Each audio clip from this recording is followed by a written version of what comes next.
Yeah.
Yeah, I did.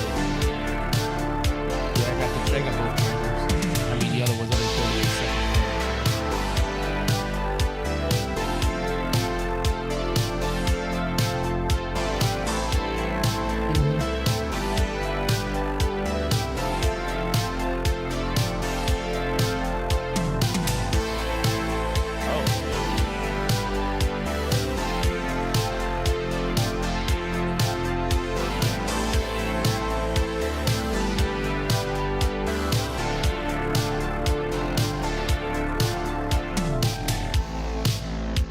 Right.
Jesus.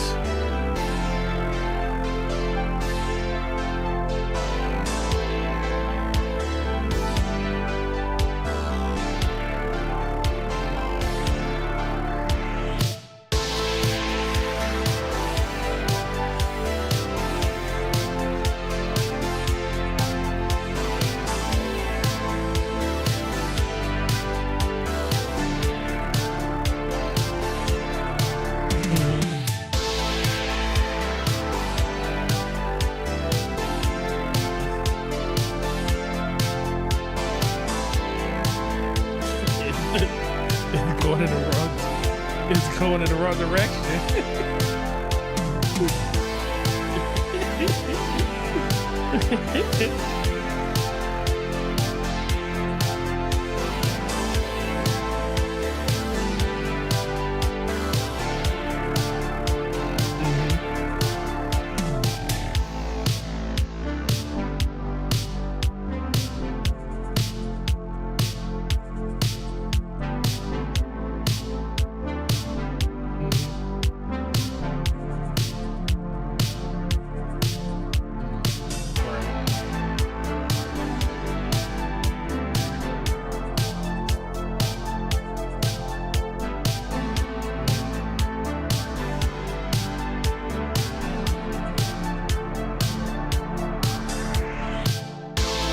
He said it just dropped an hour.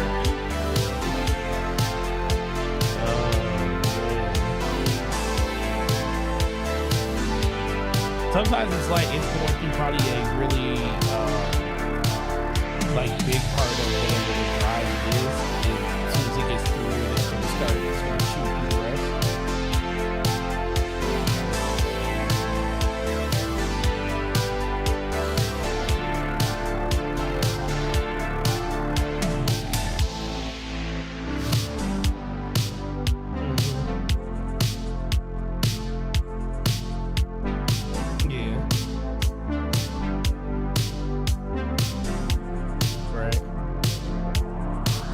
So slow-mo.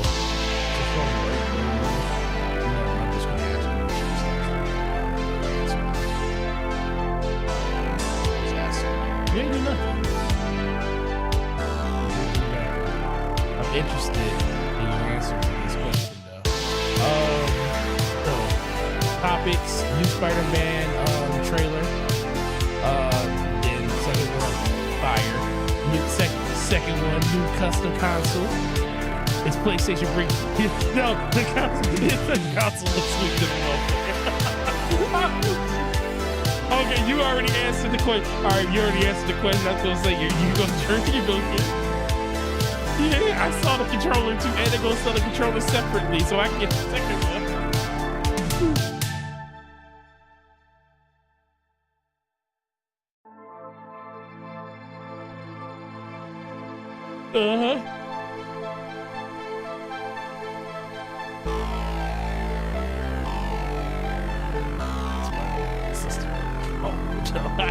God dang.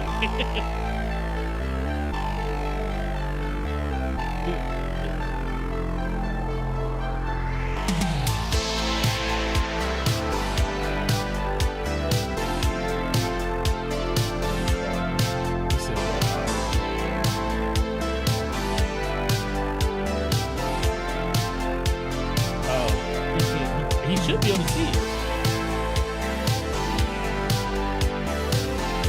You can't see us in the DPS chat? In the DPS?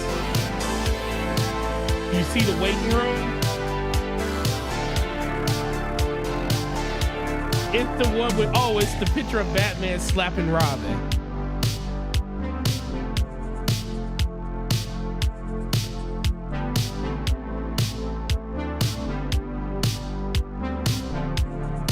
Just go, yeah, he want to pull you in. All right, you.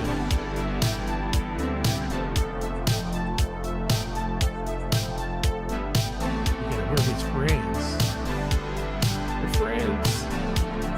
I do. It's super special. I feel blessed to be in the house of the Lord. What's up, Addy?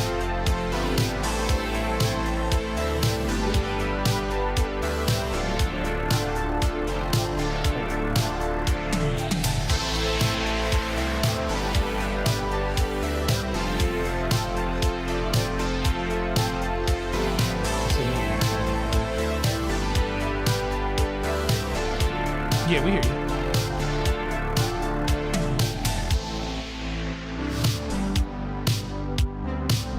Say something. Oh no, he just was talking. Yeah, so all right, so like I was saying, first topic, new Spider-Man trailer, second one, custom console, third one, Game Pass Core, fourth one, Call of Duty Modern Warfare 3 design, because of that. Well, it's gonna be on the screen. It's gonna be on the screen too, so you'll see it on the screen. PlayStation signs 10-year deal for only Call of Duty. That one. The Xbox confirms to have fixed servers for older Call of Duties, and then the last one, Phil Spencer's email ABK deal delayed until October. All right, let's hit it. Yes, thank you, Adam.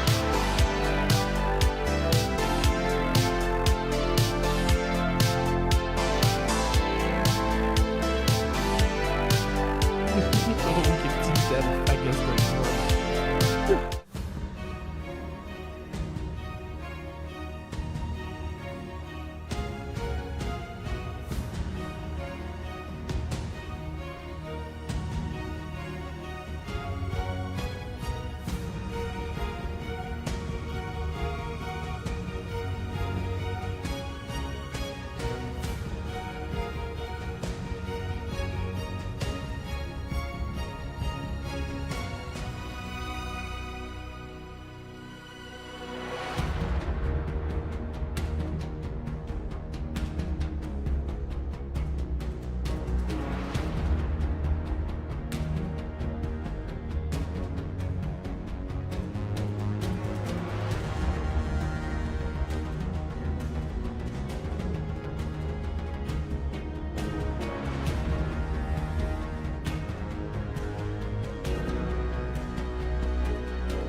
What's going on, guys? It's your boy Forte, and this is Damage Per Second Podcast, episode 141.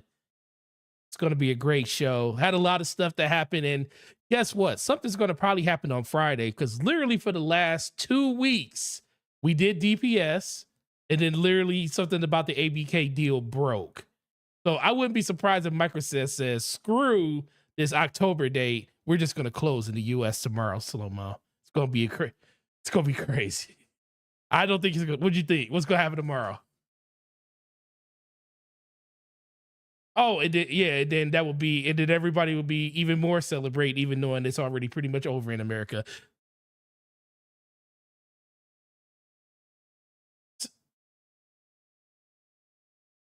So the amazing voices that you hear in the background is the first one was the man, the myth, the legend, the man of many slaps. The man still hasn't made us a video. We're still waiting for it.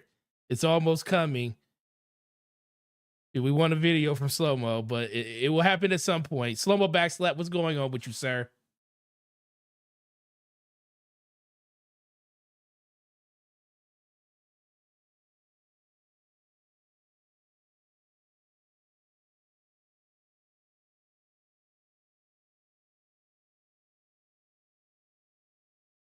Absolutely. And the other voice you heard needs no introduction. He is one of the many, the few, the proud, the four horsemen of the Iron Lords podcast. Shout out to them and their 3,000 plus viewers they had on the show last week. It was amazing. I literally sat there and listened to them literally talk about an hour and a half worth of super chats from this amazing community. So, Lore Addict, what is going on, sir? Welcome to DPS. Really happy to have you here. What's going on with you, sir?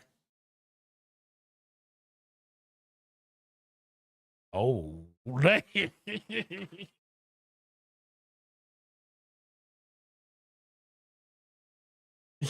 got both of them.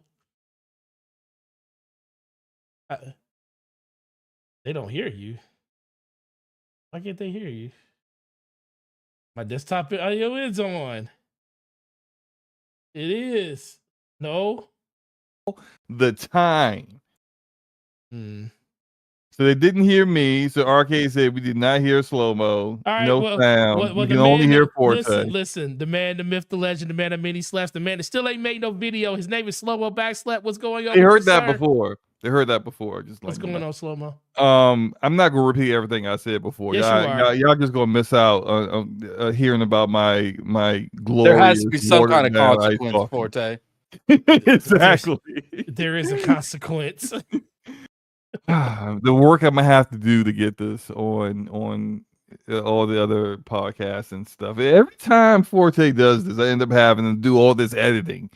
Like there's my video editing when Forte messes up all the time, and I gotta edit everything out. But no, it's gonna be a good show, man. Now that we got the traditional bi-weekly Forte mess up with OBS out the way, everything should be smooth sailing from here forward. Crossing my fingers. But yeah, we got an awesome guest here tonight. Gaming Addict, what's up, man? What's going on, man? It's saying before the podcast, the biggest reason I love coming on DPS is I don't gotta have a camera. So yeah, nope. Almost every ain't gotta comb your hair, ain't gotta brush the beard, they ain't gotta do nothing but show up. The Addict Show gotta have a camera. Just about anything I do, I gotta have a camera. But not DPS, and I'm grateful for that. Oh, you're welcome. Oh my god. Well, yes, typical Forte start. Shout out to the chat. Let's see. We got Bitchy Dies a Lot, Spider 8. Shout out to you, Arcade, Data War, Jay the Destroyer, Slow-Mo Backslap, who's always here. Sometimes he's early, sometimes he's late. True Serum, Blade X. I have not. Hold on. When have I been late? If you're not here at 8:59 or a minute before the show, you're late. So you're always late then, is what you're saying? I wasn't late today. I can't be late when I'm the host. I'm Can't be always late here. can't be late when you're the host. Yeah, y'all don't listen. Don't listen to him. I'm always here. Early. Shout Always. 30 below. Dwayne Prestige, shout out to you. Reggie Bone, shout out to you. Jada Destroyer, Omar, Dorian Gray, Reggie Bones. Really appreciate all you guys coming through. It's going to be a great show. Though, so first of all, what you been doing all week, Slow Mo? You know what? I know what you've been doing. Not really, but I'm gonna go to the guest first. Attic. Amazing show on Friday. Or not Friday, Sunday. And then another amazing show yesterday with your podcast. Tell us what's been going on, man. How's it feel to be a rock star over the course of the last week? I mean, I wouldn't go as far as saying a rock star. You know, I don't we know. moving. We moving mountains out here. Nah, I mean, I'd say small hills. We move in small hills. Small hills. You know, Okay. it's been good, man. It's been good. You know, the podcast is doing some moves. We also have Young Ye coming on this week. Oh, nice. That's gonna be interesting, especially after like the reception to his voice acting in the Yakuza games. Yep. So I'm sure the chat's going to be messy on that. We all, my personal YouTube channel has been doing pretty well here too. So, it's been like all of a sudden. Shout out to that. Hopefully, Forte would get that into the description, unlike when he did a video and said, "Yeah, go to Slow Mo's channel. What's in the description?" And it wasn't. It is. It's at the very bottom of the thing. At the very bottom. It was not in the description when I watched your video. But if you change it, that's great. Hopefully, we will have Gaming Addicts channel in the description fairly soon. I'm actually adding it right now as you speak. So, but while you're doing that, huh? Go slow mo. What you been up to? You ain't make no video. Well, I got that. I have an excuse. I have it. Wow. Is it the same excuse for the last 60 No, days? it's not. It's not. So it's a different one. Okay, look. The wildest stuff has been happening this week. Kids ate my homework. No. The power company's substation from my area blew up on Tuesday. And I had no power in my house for like a day and a half. In this crazy heat. It was pretty bad. I had spent a lot of time at my mom's house in order to get, AC and have the kids be comfortable. And I really didn't get, and then when the power came back, we kept getting all these weird power surges, which had me basically just unplugging everything that's like inexpensive electronics. I wasn't trying to have it like get destroyed. So I really did not get my power really back on where I was comfortable going back to my normal routine and actually working from home like I should have been doing until like today. So that's really been what's going on. Thanks to my power company, I haven't had the ability to do much this week. That said, I did want to just because we was talking about this a little bit before the show. Shout out to a friend of the podcast, Everborn Saga, with like the worst takes ever. But like, I think it's probably spent while I was dealing with no power. A significant portion of my time yesterday arguing with people who think that Link from The Legend of Zelda could be Cloud from Final Fantasy VII, and it's just like, this is one. First of all, this has already been determined by Death Battle. Technically, the first time they fought, Death Battle gave it to Link for some reason. Really? The second time they fought, they gave it to Cloud. Well, they gave it to the Master Sword. Let's be for real. Which is funny because the Master Sword is literally useless against Cloud. I agree. Makes sense, right? Cloud's not evil. So, all the Master Sword really does is just become like a really, really sharp blade. Like that's literally all. Like, which will still probably be sharper than Cloud's Buster Sword. Which is funny. He's like I'm talking to Everborn, and he's all like, "Hey, I just wanted to be a fair fight of skills." I'm like, "How is this? You said no summons, but then give Link his best sword and give Cloud his default sword of the game." I'm like, why didn't you just give him the ultimate sword or the ultimate weapon? Right? Oh no, that would have been like Yeah, that would have To been be like for like, but come on now. to be honest with you, Slow Mo, even if Cloud went in there with no weapon, he would still clap Link. Oh, I Like agree. I agree. I agree. the speed and strength between the two characters is a completely different level. Like it's not even remotely the same fight. Well, the question If is, which Link are we talking about here? all of them, any of them, don't matter. There's like 9 of them. But It'll be all 9 of them versus Cloud. He's gonna win.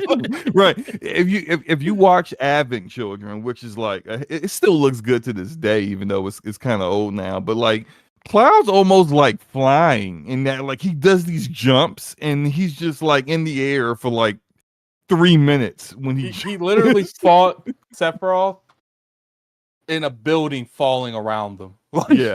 Yeah. Yeah. The building was falling around them, and in order for them to fight effectively, he had to consistently break parts of the building to fight Sephiroth. Like, I look at it like this, right? Could Link beat Sephiroth? No, No. right? So Right. but and Cloud's beating Cloud Sephiroth barely like 3 beats times. Link Sephiroth. So Yeah. So he's just not beating Link. But shout out to Everborn for trying to rig a was Go that ahead. battle Sephiroth and Dante from Devil May Cry fought once too. Who won that? Sephiroth. Sephiroth. They said I don't- Sephiroth's ability to use such high level material, Dante couldn't figure out a way around that. Yeah. No, it's And I- Virgil. Virgil versus Sephiroth. Oh, okay. Yeah. Yeah, because they said that Sephiroth, Said more. even in his world, Sephiroth like always had high level magic abilities. Yeah. So like, Man. what's Virgil gonna do that Sephiroth can't counter or heal himself from?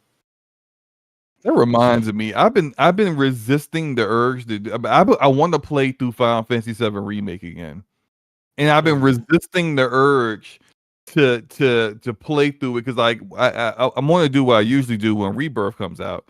I play through whatever the previous game is, so that like everything's fresh in my mind because I'm old and my memory kind of sucks. So like I forget stuff. And they'll be looking at like changes they had made and being like, wait, what happened in the previous game? So I was like, I always try to go back and then play the regular game, with the newest game. But I want to wait until like December to do that because I kind of figure Rebirth comes out in January. But I really want to play it now. I don't know, like it's funny because though there's a ton of games out right now that like I need to play anyway. Oxenfree 2 I haven't played yet. Partially due to my power issues this week, and then I got a review copy of Remnant 2 that I need to play, and I've done neither. So I don't know, but I go ahead. The biggest thing, people like the review copies, man. They be. I wish that the whole industry was a lot more open on just making sure everyone got review copies around the same time. Mhm. Like they shoot them out in waves, and it's just like by the time like us smaller creators get one, like it's like you pretty much have to play the shit like a no life to be able to review it properly. Right. And it's just it's ridiculous. I've literally gotten a game 2 hours before the game came out before. Mm. Yeah, and that's not like how I like to do a review. I don't do too many reviews, but when I do reviews, I like to be as thorough as possible. Definitely want to beat the game. I definitely want to like beat the game, and if there's any additional like post game content, do that stuff. I like to try to get all the like ins and outs of the game before I do a review. I want it to be as comprehensive as possible, and you can't do that if you're worrying about like, oh man, like embargoes. Like that's why I just don't even care about it no more. Like when I did my Elden Ring review, it was like I think I came out with it like a month after the game came out. It was just, yeah. I've noticed too, like going back to the actually let's go back to that conversation real quick. I'm looking through the tweet right now with the whole cloud thing. The biggest thing people want to say Link has to his like a crazy advantage is his shield. His shield's unbreakable. Okay, let's see even if that okay, I don't know if I can kiss on here. Let's say we try to be as family friendly. Yeah, let's say that thing can't be broke. Mhm. Do we realistically think Link has the reflexes to be able to constantly keep up to how fast Cloud is? No, Like, no, can he realistically keep up with the Omni Slash? no, he Like, can't. it's just like He's you got dead halfway through it. unless unless the Hyrule Shield can evolve and like surround him like that A shield bubble. that's in like kind of like a bubble. There's no way that Link, he might be able to block one, but the second one's clapping him. Like, Yeah. okay, Yeah, now I will drop that conversation. it's all good. Yeah, yeah. Everybody who thinks Link can win is there's normally a lot of like, and it's, I understand it. You know, you're a little fanboy of an Oh IP. my god. You know, but it's No, that's no, every I agree with them. I agree. Anyone who thinks that Link has a shot in hell with that fight, I need you to get evaluated. yeah, they're fanboying out for their boy. That's all. You know, they like Oh Link. man. And they want to come up with any scenario where he might win.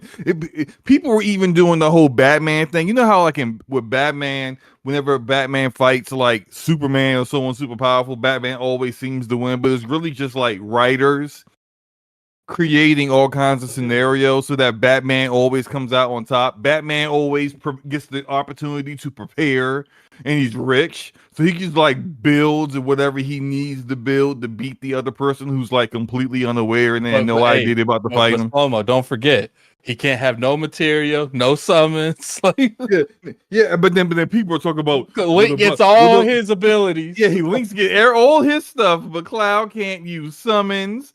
Oh, So that right material, there, that's wrong. right there, Everborn knows the answer to his question. That's why he's got to nerf the hell out of Cloud. And what's funny is even nerfing Cloud to that degree, he still destroys Link. Like, yeah, pretty much. Listen, man, as much as I am a Final fan, I mean Zelda nut, this ain't a fair fight.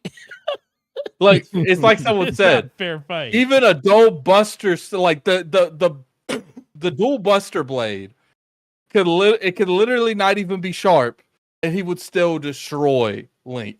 And he could throw that thing away and just go hand to hand, and he would still beat Link. Yeah. Yep. Yeah, it's pretty. Link.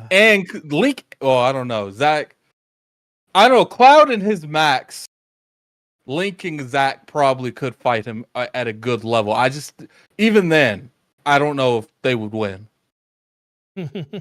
But at least see, it would literally be Link getting clapped in 15 seconds, and Zach and Cloud are fighting. Zach and Cloud are fighting. Would he be? Question is, would Link beat Squall? Yes. No, he wouldn't be Squall either. He wouldn't be Squall either. No, he wouldn't be. Is there a Squall. Final Fantasy main character that he would beat? Vivi. Oh. Vivi's too small, and That's true. and I do think the mirror shield would like absorb any elemental attack Vivi could throw at him. So any mage character Link could probably clap. Any mage character. Yeah. If they had to have a strong Terra. physical, they have to have a beat Terra strong from six. physical attribute to be able to beat that, to be able to beat Link. That's interesting. That was a good conversation. Thank you, Everborn, for making the first 30 minutes of DPS amazing, as it always is. All right, let's get into the first topic. Insomniac, PlayStation's #1 studio when it comes to like overall support of the platform, released a new trailer today. Wasn't expecting it. They released 2 trailers today. We're going to talk about the gameplay one first. Slow-mo. I didn't see it until I got home from work. Okay, I didn't see the gameplay trailer. I only saw the story trailer. Well, no, the story trailer. That's what I'm talking about. The story trailer. I Okay, mean, there's so- gameplay in it, so gameplay story trailer. Oh, okay. All right. So I didn't know that if there was something different, but No, I same. look, you know how I felt about the first one. I do. Really enjoyed it. When it came out in 2018, that was my game of the year. Actually, I think. I mean, I enjoyed it. I didn't think it was a better game than God of War or Red Dead 2. I just enjoyed it more than those games did. So I'm really hyped for Spider-Man 2. I like the changes they've made with when they showed the initial trailer with the combat, and this just kind of just explains what's going on with the story more. I like the part where they showed Miles confronting Martin Lee, Mr. Negative, because he killed his father, and I just like it looks good. It looks good. I think there might be a little bit of trickery going on with, because it seems like if you watch the trailer, it seems like Harry is going to be Venom, and they already announced that Eddie Brock's not in this, so whoever is playing Venom isn't Eddie Brock. But I kind of wonder if like they're trying to pull a little switcheroo, and it's like not really Harry that's Venom, but somebody else. Regardless, at some point, I don't know, like I don't think Venom's going to have a big role in this game, because I kind of, in order to do it properly,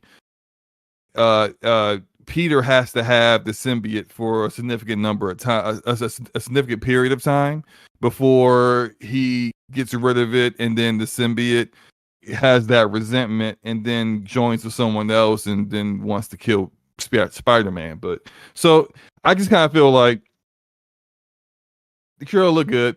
I can't wait to play it.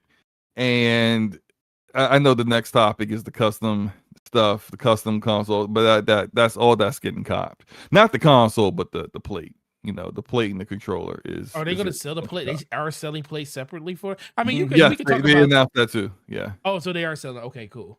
Yeah. Gaming Addict. You already have Spider-Man. I don't know how you felt about. I mean, I know you played them. I know that. But what's your excitement level on Spider-Man 2 after seeing this trailer? Or if you didn't see it, now that you see it on the screen, what are your thoughts?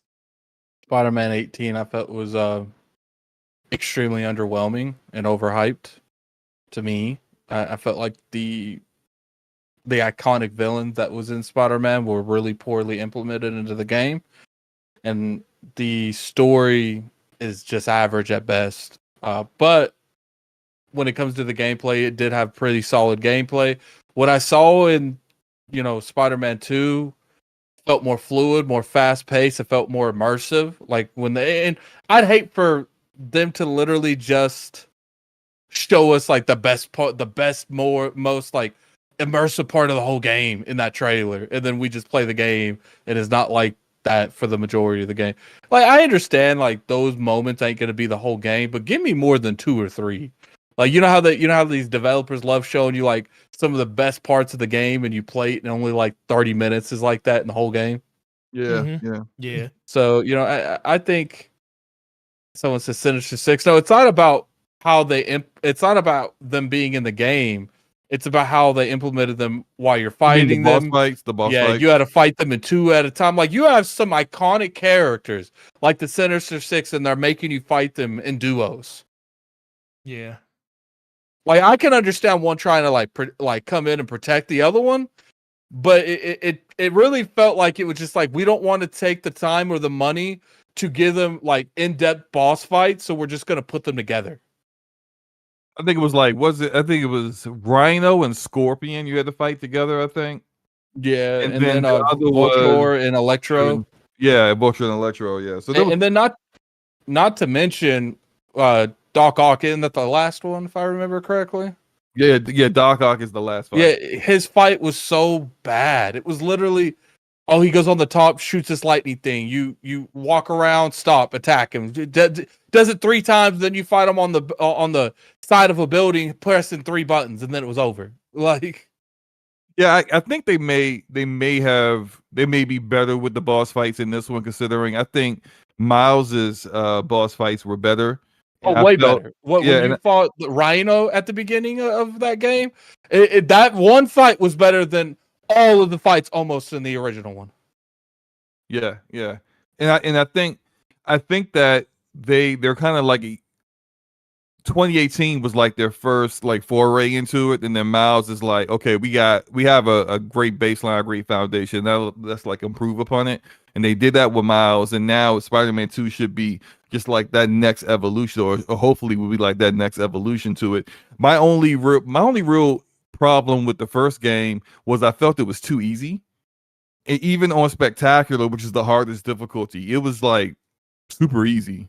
And I actually didn't even use many of the gadgets unless I had to, for like a puzzle or something like that, because I kind of felt like his the various gadgets with the weapon wheel, the traditional Insomniac weapon wheel, and his web shooters was just, it made it just dumb easy at that point. So I really just kind of just like fought people straight up, dodged and attacked and all that other stuff. But like it was the only time it became anywhere near like difficult was I think in the DLCs they had, the DLCs with Black Cat and was it Hammerhead that was in them?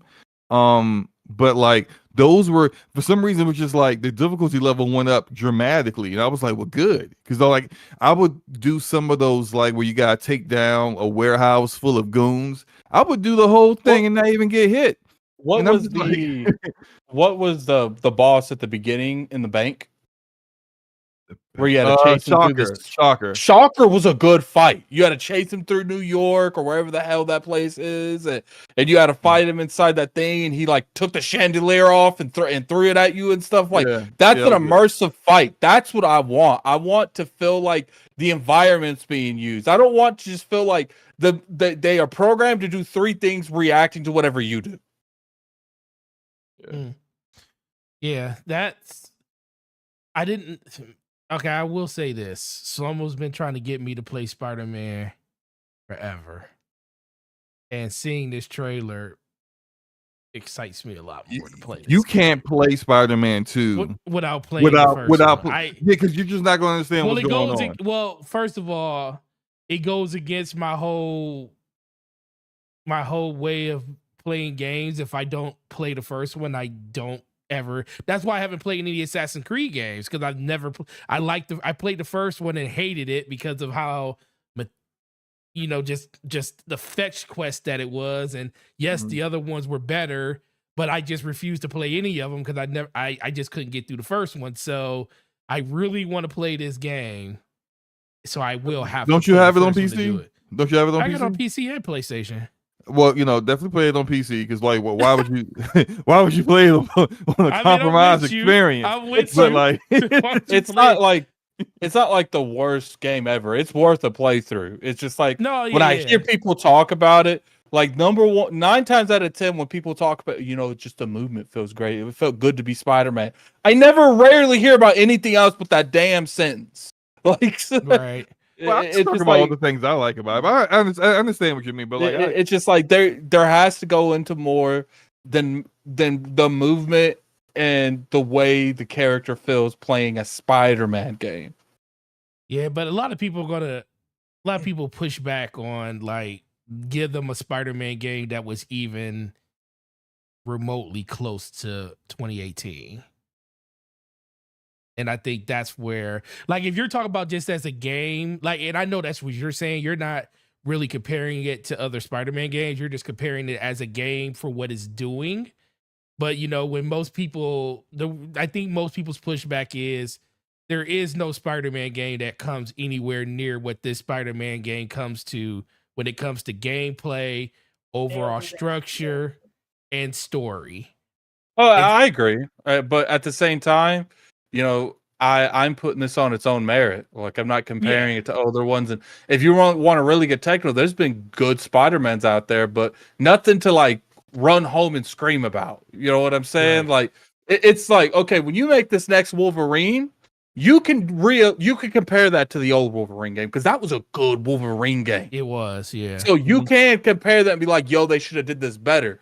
But I don't feel like there's really been much that's in terms of Spider-Man. I remember like Spider-Man 2, might have been 3 back on like the PlayStation 2. I can't remember which one it was. That was a fun Spider-Man game.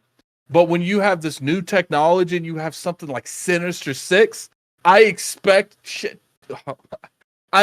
stuff to be to the wall. And a lot of the story was good. Like I said, it's an average story. It was good.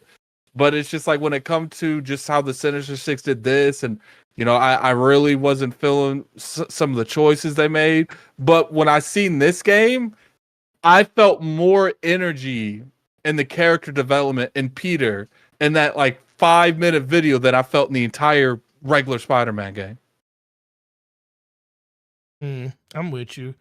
Shout out to Ramon Terrell says, yo, that Spider-Man Day One looked amazing. Listen, I gotta talk to you two separately, Ramon, because you did the podcast with Brap yesterday, and I swear I was listening to Microsoft's funeral at that podcast with you talking about how you felt about everything going on. But we'll talk about that separately. I was listening to that show. I was like, why he sound like this? Why he sound like he about to like bury his Xbox or something? It's crazy. But with that being said, guys, let's move over to the next thing. Before we move on, I just did want to say just something that like I said on Twitter earlier. Yeah. Insomniac is carrying PlayStation Studios. Absolutely. On I mean, this is now going to be since the PlayStation 5 was released. We've had Spider-Man Miles Morales, Ratchet and Clank Rift Apart, and now Spider-Man 2. That's going to be 3 games in 3 years. That's just 3 AAA games in 3 years. It's just unheard of. It's just nobody has the capability to release games at this cadence, but at a high level of quality. Like for example, and I'm about to use a developer as an example, but I like them. So it's not knocking them, but it's just talking about the level of quality. So Coco Cucumber, right? Who's made Ravenlock and they made Echo Generation. I like both of those games. I like Echo Generation more than Ravenlock, but it's not the point. Those are like pixel art. It looks good, but it's pixel art, which with a much smaller scale budget and a lot less like time it takes to actually develop that game and get it out there. And they're super short. Like I beat Ravenlock in 5 hours. I beat Echo Generation maybe in like 8 maybe. And I'm hoping their next game, I actually kind of wish Microsoft would like kind of take them under the wing and give them a bigger budget on their next game so that they may be able to do something that might be a little bit more ambitious. But the reason why I'm bringing them up is that they dropped Echo Generation last year and dropped Ravenlock this year. That's the only studio I can think of that can release games the way Insomniac can, but look at what they're releasing compared to what Insomniac is releasing. It's like on a whole different level, and it's just like my hat's off to them because everyone else at PlayStation Studios, not knocking them because they're just like normal development studios and AAA games take a long time to get made, but they're taking like the first God of War 2018, God of War took 6 years to be made, and then another 3 or 4 years for them to do Ragnarok. In that time period, how many games is Insomniac going to drop? Like it at this point now, Naughty Dog is almost like dropping 1 game a generation. If you think about it, Insomniac is killing it though. Is that they just like Brian Easton and said, they built different. Yeah, that's true. I agree with that 100%. The poll, Cloud with the Buster Sword 70%, everybody else 30%. Luca said in the chat that Cloud would win. Slow-mo. I mean, not Cloud. She says Link would win. Luca don't know what she's talking about. she probably looked at both of them and was like, I like Link's hair better or something. I don't know. Oh Lord, yeah. You might be a little right about that. All right, Attic. PlayStation, you already got a PlayStation 5. Did this custom console move you when you saw it? Are you going to pick up the console? Are you going to pick up the plates? Are you going to pick up just the controller? What is your plan of action when it comes to this system, sir? Or is it just a skip? I'll probably pick up the plates and the controller. Okay. What about you, Slow-mo? I'm getting the plates and the controller. I'm at, this is going to be one of those times where it's like I'm at PlayStation Direct, and I'm like waiting, like they're like, hey, we're going live with this stuff at 10 a.m. and it's like 9:58, and I'm like looking at the clock, like, yeah, I'm making sure I'm getting one of those. I think I'm going to, because I got the Starfield headset and controller, and I've never really had any like custom custom stuff like that, and I really like the way that the console, like, well, King calls them wings, but the console looks. So, get those wings on there, and I'm gonna feel away if I don't have the controller with it. You know what I'm saying? Yeah, when I saw it, I ain't gonna lie. Well, first of all, I had the last Spider-Man system, and it's because red and black is my favorite color. So seeing this system, it's even better than the last one, because the other one was all red with a white Spider-Man logo on it. So this is like more up my line, and I had it. So part of me, my daughter's been asking for a PlayStation 5, and I'm thinking like, this gives me a reason to get a PlayStation 5, or you just give her mine and get this one. So, but it kind of throws a wrench in, because I really don't. I mean, you're really only okay. I understand getting it, but like buy it so instead, so you don't have to go like doing a whole bunch of extra, like taking out your expandable drive and all this other stuff. Just take the plates off of it. Just give her, just give her the old one. But yeah, give her buy the new it one and give her and take the no, plates. give her the new one. Take the plates, because like without the plates, it's the same system. So just take the plates off. That's why you're smart, Slow-Mo. Well, thank you. I'm just saying, just take the plates off, put them on yours, and give her your old plates, and bam, she got a new system, and you got the custom plates. Now this was going to be a real quick topic, because it's basically a yes or no, but just to take it a little bit deeper, we saw with Xbox, they did an amazing Halo system. It's themed after Master Chief's armor, kind of looked really good, custom controllers, and that seems to be more the route that Xbox goes with their custom stuff. They did do a custom Starfield headset that, Lord Attic, shout out to the man spinning in his chair with his headset on. It's great. It's entertainment. But I still don't think we get enough. And it's real interesting. Like you said, Insomniac is the breadwinner for the PlayStation 5 generation. And there's no dispute to that. And they're the ones that get technically the custom system, even though, and I do think PlayStation kind of set themselves up really well. And we talked about this, Slow-Mo, like, when they first announced that plates were going to be sold separately, that this is something they would do. They would have a game come out and do custom plates for it. So they needed to, because last generation, all their custom PS4 stuff outside of Spider-Man, the Spider-Man custom one, the all red one with the white spider symbol on it. That's the only good PS4 custom console that I remember. All the rest of them suck. Especially the God of War one was ugly. All of them have been hideous, and it's just been like, now this is a lot simpler for them. They don't have to really do anything different besides create a new custom plate for a particular game that they're going to market. That's cheaper than having to design a whole like look of their already kind of weird looking console to begin with. It's just make a new plate. And then for those who already own it, like, you got to think about this. The people who like, oh man, that looks cool, I want that, but I'm not going to spend another $500, $400 on a PS5 just to have that. Well, then they can just get the plate. Right. And so now you're generating more sales, because those are people who weren't going to spend money on the console, but now they will spend money on some $50 plates. It's smart. It's a smart business there. Yeah, it's very, very smart. And now for you, Attic, like I was saying and I never really mentioned this before, but I kind of was thinking about it when I saw this console, and I want to know your thoughts on it. Xbox 360 sold 80 million consoles, 83 million to be almost exact. And I know a lot of that to do with the fact that they just had great games, but a lot of it had to do with the fact that they had amazing custom consoles. Like, we're talking about R2-D2 console. We had a Gears of War console. We had the all green Halo with the gold disk drive for the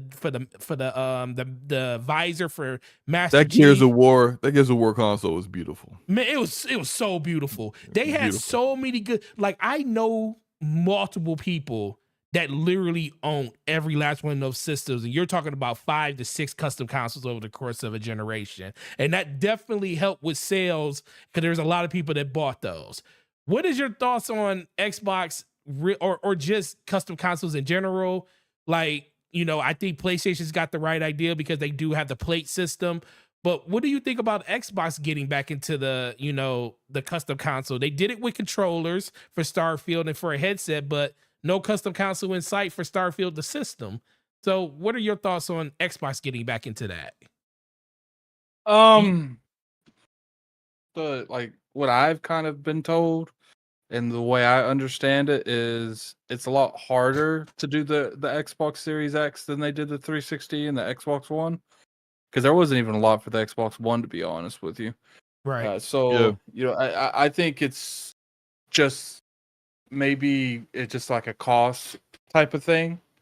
And, it's kind of interesting that PlayStation chose to go this route because you could argue that they're going to eat some of their sales because there's a lot of hardcore that would easily go out there and buy a whole other console just for that PlayStation custom console.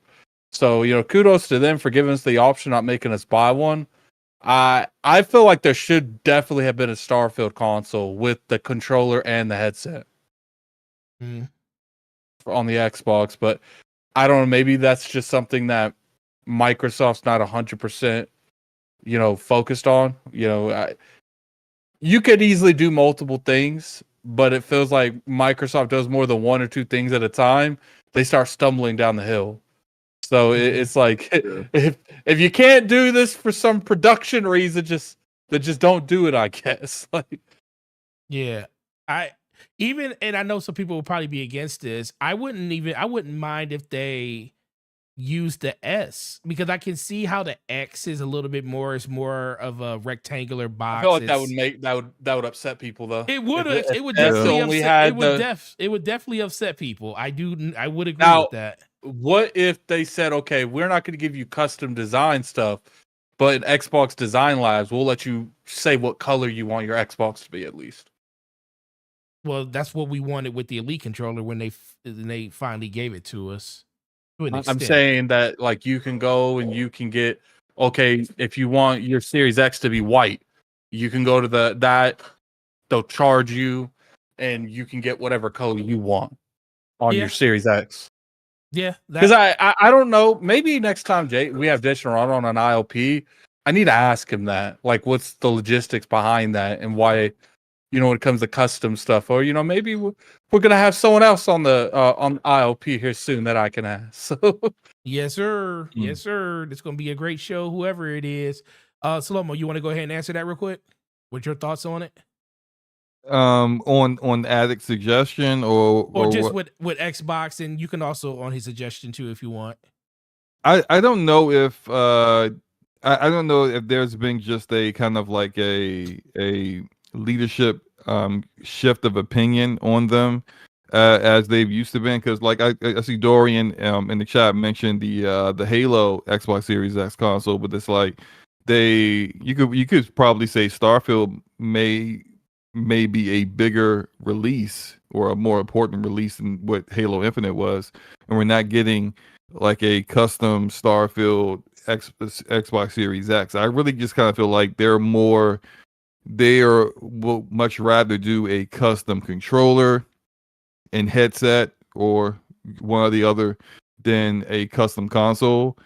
And I don't know why. I think custom consoles are cool. I think they for the hardcore audience, they kind of revitalizes interest in acquiring more hardware that they don't even need, but some of them just get it and they just have it. Look, I know people who bought the Gears console for 360, never played it, never used it, just got it as like a showpiece, like a something they have in their game room, and it's just people are into things like that. You don't have to make like 1 million of them, but just have like a limited run. You never know. I don't understand fully the production side of things. Like, I don't know how much it would take to take some of your like factories that are building these things and say, hey, we need maybe 20% of the production here to go towards making a custom something. And that's where I was kind of wanted to go to Addict's suggestion of like different colors. I don't know how everything is laid out and whether they have like the versatility to be able to do that. I would kind of imagine to me that whatever they're doing now in building the consoles and getting them ready to be shipped, they will probably need to do kind of redo everything so that in case someone says, let's say the three of us decide to get Xbox Series X's, Forte's is going to be white, Addicts is going to be red, and mine's is going to be orange.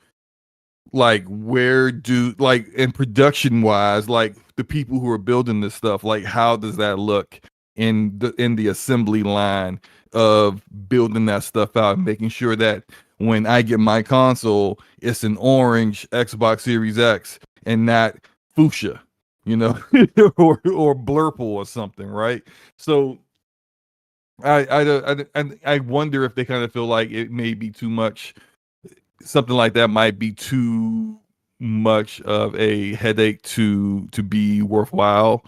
If like it may not generate enough actual revenue and sales to actually make it worth it. But I feel like just, you know, kind of doing that kind of stuff, I would like to see the industry, or at least the platforms, going back to doing things like that. I see Nintendo every time they have a big release, there's a custom Joy-Cons that come with it, and a custom console that all you yo-yos buy anyway for some odd reason. You got like 20 switches, like 20 switches for no reason, and you still only play one. But see, but like that's just like, I think Nintendo might even be the example of why you continue to do stuff like that, because every time they do it, it sells out like crazy. And people jump on it like crazy. And honestly, every time there's a custom, like I remember the Halo console, Halo Series X, when people saw it, they was like, "Oh, that's fire!" I wanted that thing so bad, and that thing sold out fast. So it's just, it seems like every time it's done, they don't sit on the, except for the Cyberpunk one. That Cyberpunk Xbox One X was the ugliest custom console I've ever seen. Like the ugliest. Though. And there, look, ugly garbage sold out anyway. So it's just like, do it. I mean, it's just going to generate you more sales. I just don't see why they don't choose to make that decision though. Yeah, I agree 100%. And I think it's going to be this system's going to. It's, first of all, they said, did they say what retail? They said select retailers, which probably going to be Best Buy and something like that. Hopefully GameStop gets it. We never know. But we do know PlayStation Direct, PlayStation Direct's going to be the number one place. I don't know. Haven't made my decision on what I'm going to do yet. I might try to wait closer to Christmas to pick up hers and then just buy the plates because, and I definitely am going to buy that controller. That controller, I was like, yeah, that's it right there. But with that being said, let's transition over to some Xbox stuff and let's talk about the death of the name Xbox Live. Addict, I'm gonna go to you first.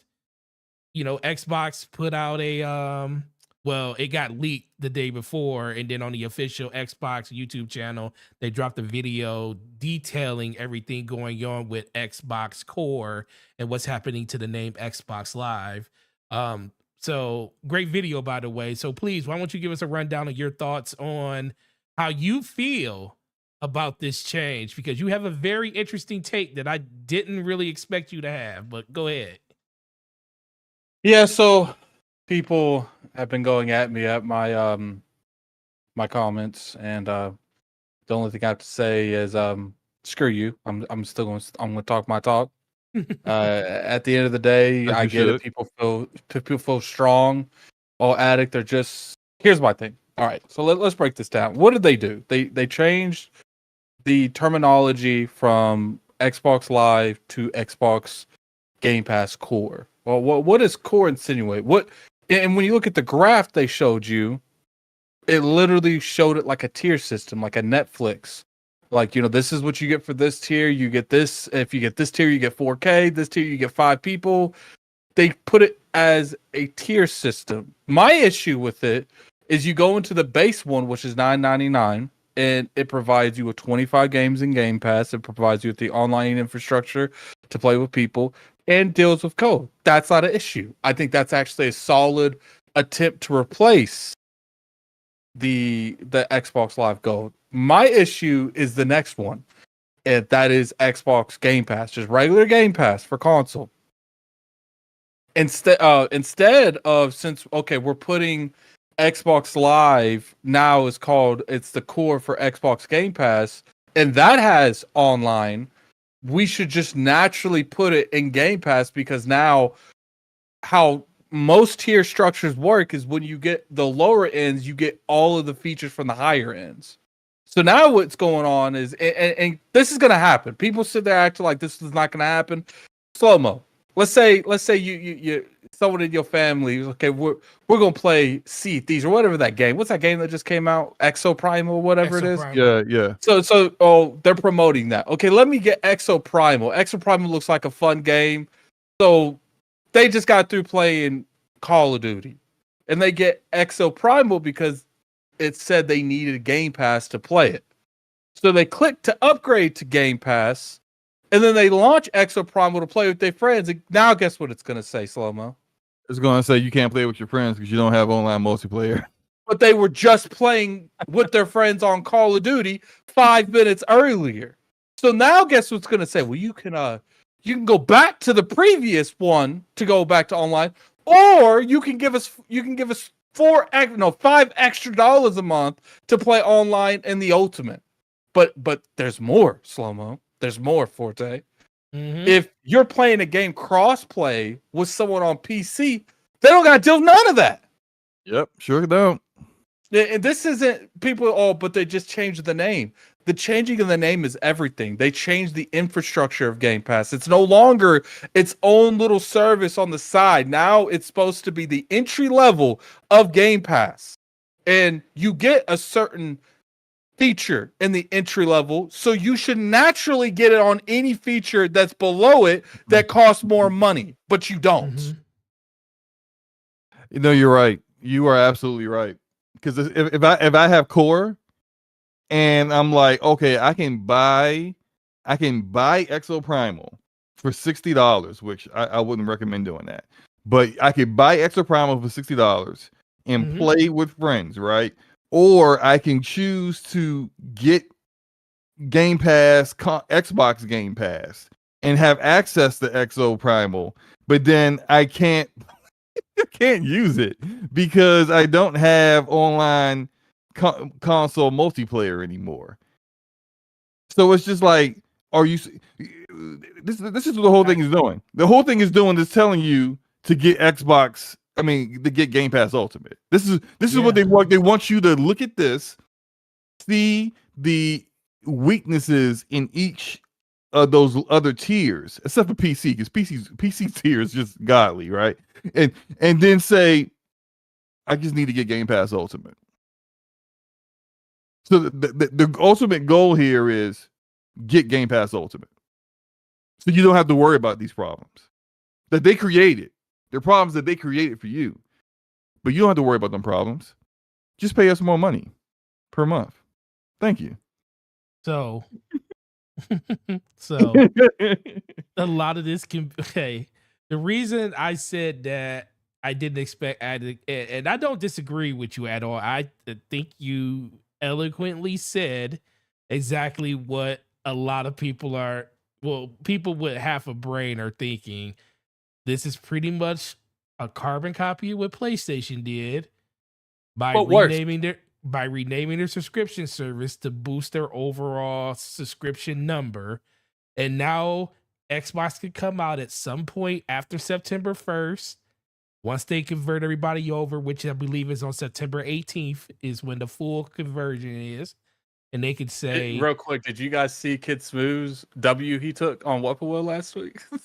No, I didn't. What was it? At the beginning of the show, that announcement didn't happen, and he made a bet with Black Bond that that Game Pass will go over 50 million subs by like 2020 at the end of 2024. Yeah, And it's then definitely by when they the make this middle, change. Yeah. by the middle of the podcast, that leaked, and Smooth was like, "Pay me my money, Bond.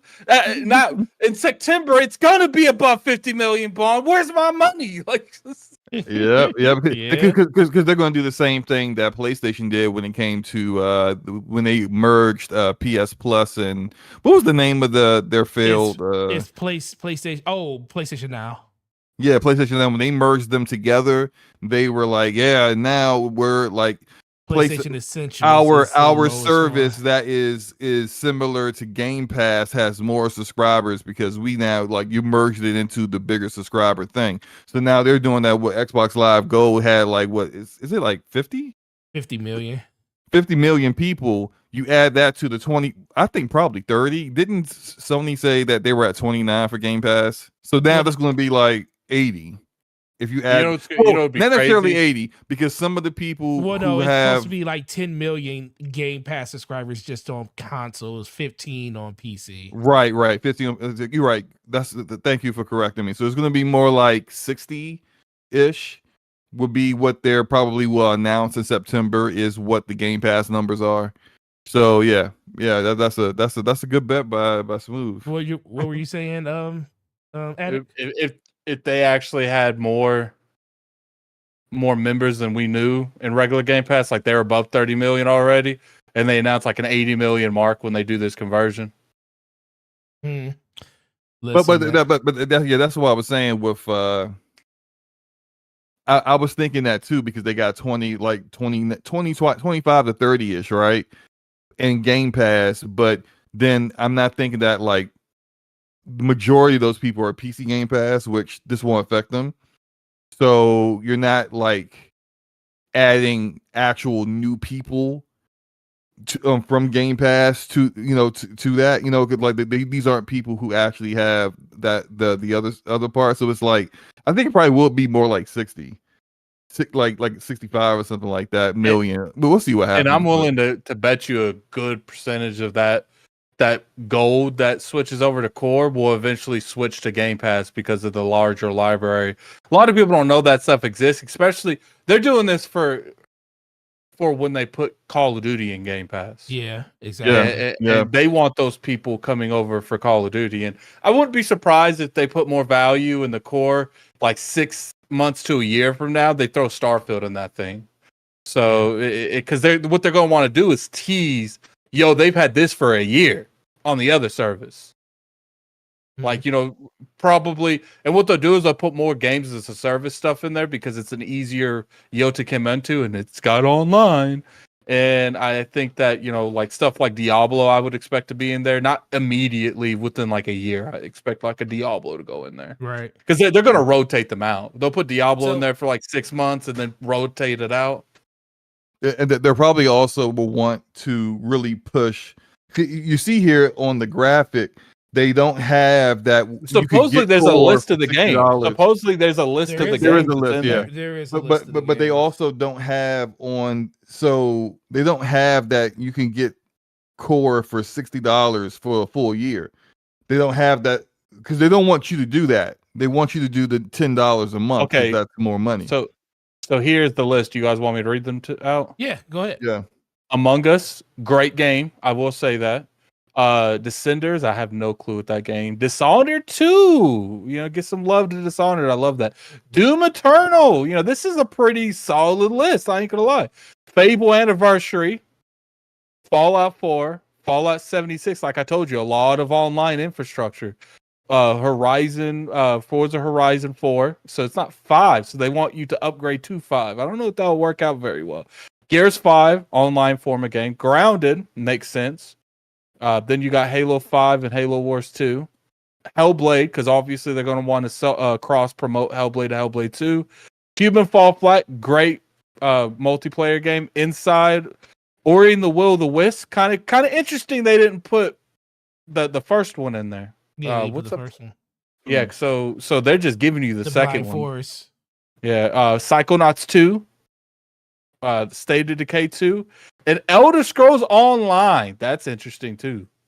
So yeah, there's a lot of live service offerings in there for people who would play things and with multiplayer with friends, and also would spend a lot of time playing those games.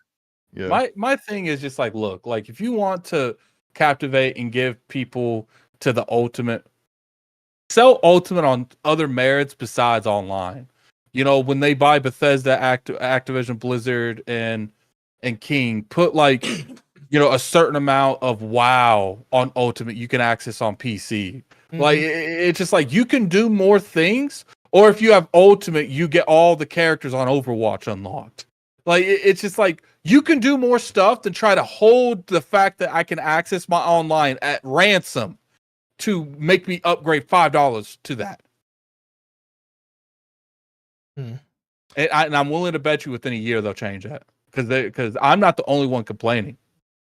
So what's interesting, and like I said, real quick, how many people you think's gonna call thinking they could play that game, realizing that they can't, and then call and get a refund? Because it's very confusing for someone that's not keeping up with stuff like that. It's very confusing. It would depend if they actually tell you when you upgrade the features you're going to lose. And marketing wise, they're not going to do that. They're not going to tell you the shit that you won't get. No, they normally no one actually does that. I think that, and that's the part I agree with. I feel like the way that it's structured, it's like it's not palatable to just a person looking at it. It's like, oh, if I upgrade to this, it's not like the tier that I'm going from. It's just adding stuff to what I already had. It's like, it's a tier. It's like I'm starting with multiplayer, but the next tier doesn't include multiplayer, but it includes a crap ton of games. And then you got the PC side of it that gives you both, and you don't have to pay for multiplayer. The ultimate's the whole thing. Like I said, to me, it's a reading comprehension thing. You just read, and maybe it's kind of harder for me to kind of think about it in a negative term because I know what base Xbox Live and what core is going to be. To me, it's literally what PlayStation gave you when you first bought your PlayStation 5, and they gave you those 25 titles that were with every PlayStation 5 console that they finally officially took away from people earlier this year if you didn't download them.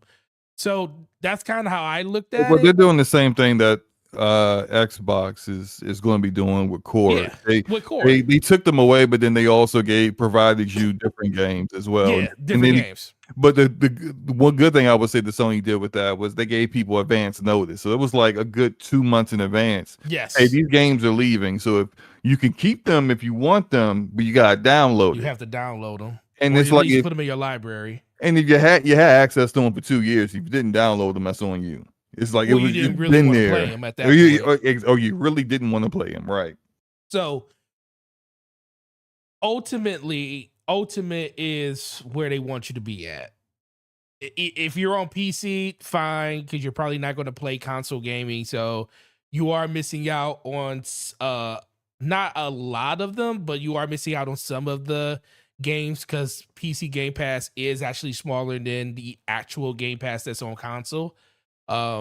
So you are missing out on some of the games there, but you don't have to pay for multiplayer. Ultimate gives you everything. Plus, it gives you the EA Play membership along with it. The only reason that PC Game Pass doesn't get all the games that you would get from console Game Pass is just that the Windows Store on PC doesn't get all those games, and they try to mitigate that by doing what Epic Game Store has done by providing a better split to developers and publishers to put their games on there, which they have done, and it has improved things. What the biggest problem I had when they first implemented PC Game Pass and it was in beta was that there would be games that they would get, like third-party games that they would be able to pay and get that publisher to put it day one in Game Pass, but it wouldn't be day one on PC Game Pass because that developer wasn't going to put it on the Windows Store to begin with or the Microsoft Store to begin with. Therefore,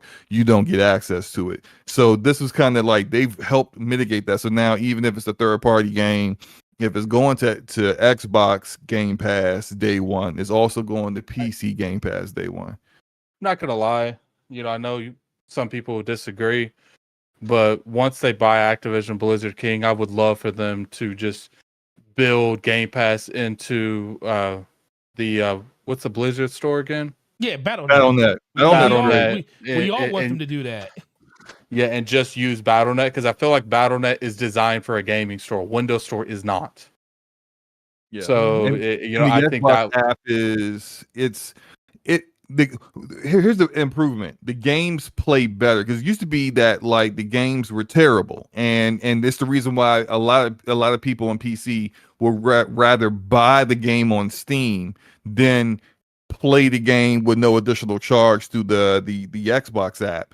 It has gotten better to the point where there isn't like a significant difference in the performance of the game, but the store, like sometimes it's like you load it up and you got a ton of updates you didn't even know of games that need to get updated, or it's running super slow and you don't know why. Various other reasons, also mods like the I don't know if they changed that yet or not. I guess we'll find out when Starfield comes out, but like your access to the game files to be able to do mods and install mods is different on games that are installed through the Xbox app versus Steam or Epic Game Store. My biggest issue with this whole thing is like, I understand certain games can't run on a console very effectively or very good, because not necessarily good, just like it would be hard because you're replacing keyboard and mouse with controller. There's certain games that really need that keyboard. Mm-hmm. Right. That's fine. Those games, okay. What I don't like is when Xbox puts stuff like Gears Tactics, Age of Empires only on PC for a certain amount of time, and then after a certain amount of time they convert it over. It's like, look, if you're going to put your feet into the PC pool, just do both of them and just wait till they're both done. Because it's just like, one thing I do like that they're really engaging into getting Call of Duty and stuff is I really hope they push more cross-play on everything, because with Xbox owning Call of Duty, it's easier to strong-arm the rest of the industry to do cross-play and cross-progression. So I'm hoping that they do that and they make sure that a lot of games, because it's nice when you could just jump on a game like Fortnite, Call of Duty, Warzone. I don't really play that, but you guys get what I'm saying, and just play with everybody. It don't matter what platform. PC's is on PlayStation 5 now. I mean, Discord's on PlayStation 5 now. It's on Xbox. Like, we're starting to tear these barriers down on where you play with your friends. I agree. Yeah, I agree with that too. Yeah, it's interesting. The official, everyone is starting to switch over on the 1st of September. 18th is when it will no longer be available anywhere. So the whole ironically, right before Starfield officially drops. Yeah, right before Starfield officially drops. So that's well timed. I also just, because it was on my mind, you guys have mentioned Call of Duty. Isn't it interesting how PC is second behind mobile when it comes to the percentage of people per platform that play Call of Duty? Oh yeah. Yeah, very interesting. I would say a lot of that structure comes from streamers. When you're watching all these streamers play, normally you try to go where they are because in your mind you can play games with them for some reason. And I would say like a lot of their viewership ends up going to PC to play games with them, or because their favorite streamer. Like, people don't realize there is a huge portion of smaller, younger audience that is watching these streamers like a cult. Oh, I agree, 100%. I've always said that. That's what happened back in 2013, when the last Call of Duty hit for Xbox, and then the next year, it was announced that PlayStation had the marketing rights, and you had a bunch of the higher tier streamers and YouTube creators say they were switching over to PlayStation because that's where the Call of Duty championships were going to be at. Everybody went. Real quick, what's funny? Xbox and Crunchyroll just made a partnership for like 90 days. If you have Ultimate, you have Crunchyroll for free. Who owns Crunchyroll? PlayStation. Sony. or Sony. Because Yeah. people be sitting here acting like there's all this beef between the two companies. I'm sure Xbox didn't like the stuff that they did over the Call of Duty stuff, but don't get it twisted. They can make a buck together. They'll make a buck together. Yeah, That's absolutely. true. Yeah, it's just weird when people try to argue otherwise than that, but you know, I could just see Phil calling Ryan after his like interrogation in that courtroom. It's like, so how was that court here? Wow. Shout out. Shout out to the homeboy Dragonheart Yobi with the 9-month resupply of his membership for the 10%ers. Shout out to the DPS podcast. Really appreciate you, bro. Let's move on to the next thing. So Call of Duty Modern Warfare 3. A lot of leaked information came out about what's going to be happening with this year's Call of Duty. Supposedly it's only going to be basically Modern Warfare 2 0.5 update to the game, but they're changing a lot of stuff where they're changing like the way that the reticles react. They're changing the speed of the game, just the overall recoil of the game. Like it Slow-Mo, I want to go to you first because you are the man that keeps killing people with the KDs that go above 10,000. What is your thoughts on what they are actually, if this is true, what is your thoughts on how they're basically rolling out Modern Warfare 3 on top of what happened with Modern Warfare 2? I saw some of the rumored changes. The one that really caught my eye was attachments. Not having negative attributes to them. I thought that was kind of like it's pretty interesting. I think it will be probably a welcome change for the hardcore Call of Duty community. I'm not one of them. I mean, I'm a hardcore first person shooter guy or shooter guy in general because I play a third person shooter as well. So I just dabble in Call of Duty from time to time. You know, I have a well positive KD isn't important. It's just I dabble. I'm not big into the Call of Duty scene like that. But I from what I've seen from a lot of people who are like hardcore Call of Duty fans, these are the things that they wanted. They wanted from Modern Warfare 2. And so it's going to be a welcome change. I do wonder why the version for this year went from being a big expansion for last year's game to its own full-fledged game. I kind of wonder if contractually Activision did that so that they could get closer to ending whatever partnership they had with Sony to either potentially do with the acquisition to Xbox, or if it failed to renegotiate a new deal with Sony, you know, getting themselves closer to getting this deal over so they can negotiate better terms, or just get out of it completely since you know they'll be acquired. I just kind of wondered, like, why did they turn this into a full-fledged release when they had initially planned not to? Either way, I think I'll be playing it this fall. So yeah, Addict. So for if you didn't see the article, well, not the article, the tweet that we're talking about, it was some dude. Trust me. It was Modern Warfare 3 will very much feel like Modern Warfare 2.2, but the game will step back from some of its late typical Infinity War designs choices, from red dots, slower movement, ADS attachment penalties.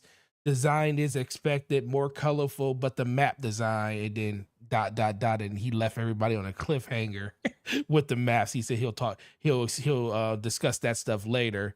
I know you're not the hugest of Call of Duty fans, but especially with Xbox and the whole Activision Blizzard deal, hopefully done within the next 2 months, and we can like leave this in the dust. What are your thoughts on just Call of Duty, the direction that they're going on, and what do you think about some of these changes, if this is true, what they're actually going to do with this title, when it was supposed to just be like kind of a smaller release, but now they're turning it into kind of a full-fledged release of the game? I mean, when it comes to that, I go off of like what the personas and you know Jabari's want. Like, Yes, sir. I saw like them butcher my Final Fantasy with whatever the hell they called 16, and it's just like You got some I L's out don't. here for saying that, bro. I mean, they can take L's because I give just as many as I take. So Let's go. it like I'm not the biggest fan of Call of Duty, so when it comes down to it, I don't want to really speak too much in deficits. Like Call of Duty just isn't for me. And I'm not trying to change Call of Duty to be for me, and then it ends up changing the game away from what everyone loves Call of Duty now for. Mm-hmm. So it's just like I'll play something else. It's because I saw it happen with Final Fantasy. Like I love Final Fantasy. 16 was okay, but it just wasn't a Final Fantasy game to me. And it's just like that's what happened with Final Fantasy. They continued to adapt to what the audience wanted Final Fantasy to be, and I feel like they lost their way at some point. And then people say, "Well, turn-based just isn't what it used to be." That's not what Persona says. That's not what Dragon Quest says. That's not what what's that? The Yakuza Like a Dragon that scored really good, sold really good. It's like Square Enix jumped off the hill by themselves. They didn't try to tighten up the reins. They jumped off the hill by themselves. So you would rather like you would have rather had a Final Fantasy that was turn based, or just not fully the combat system that they had in 16? I would prefer turn-based, but I'm not against just finding something that works. I felt like Final Fantasy VII Remake worked, you know, and I think feel the Remake's combat is perfect. I love it. Yeah, but see, for some reason they abandoned that combat in 16. I think it's.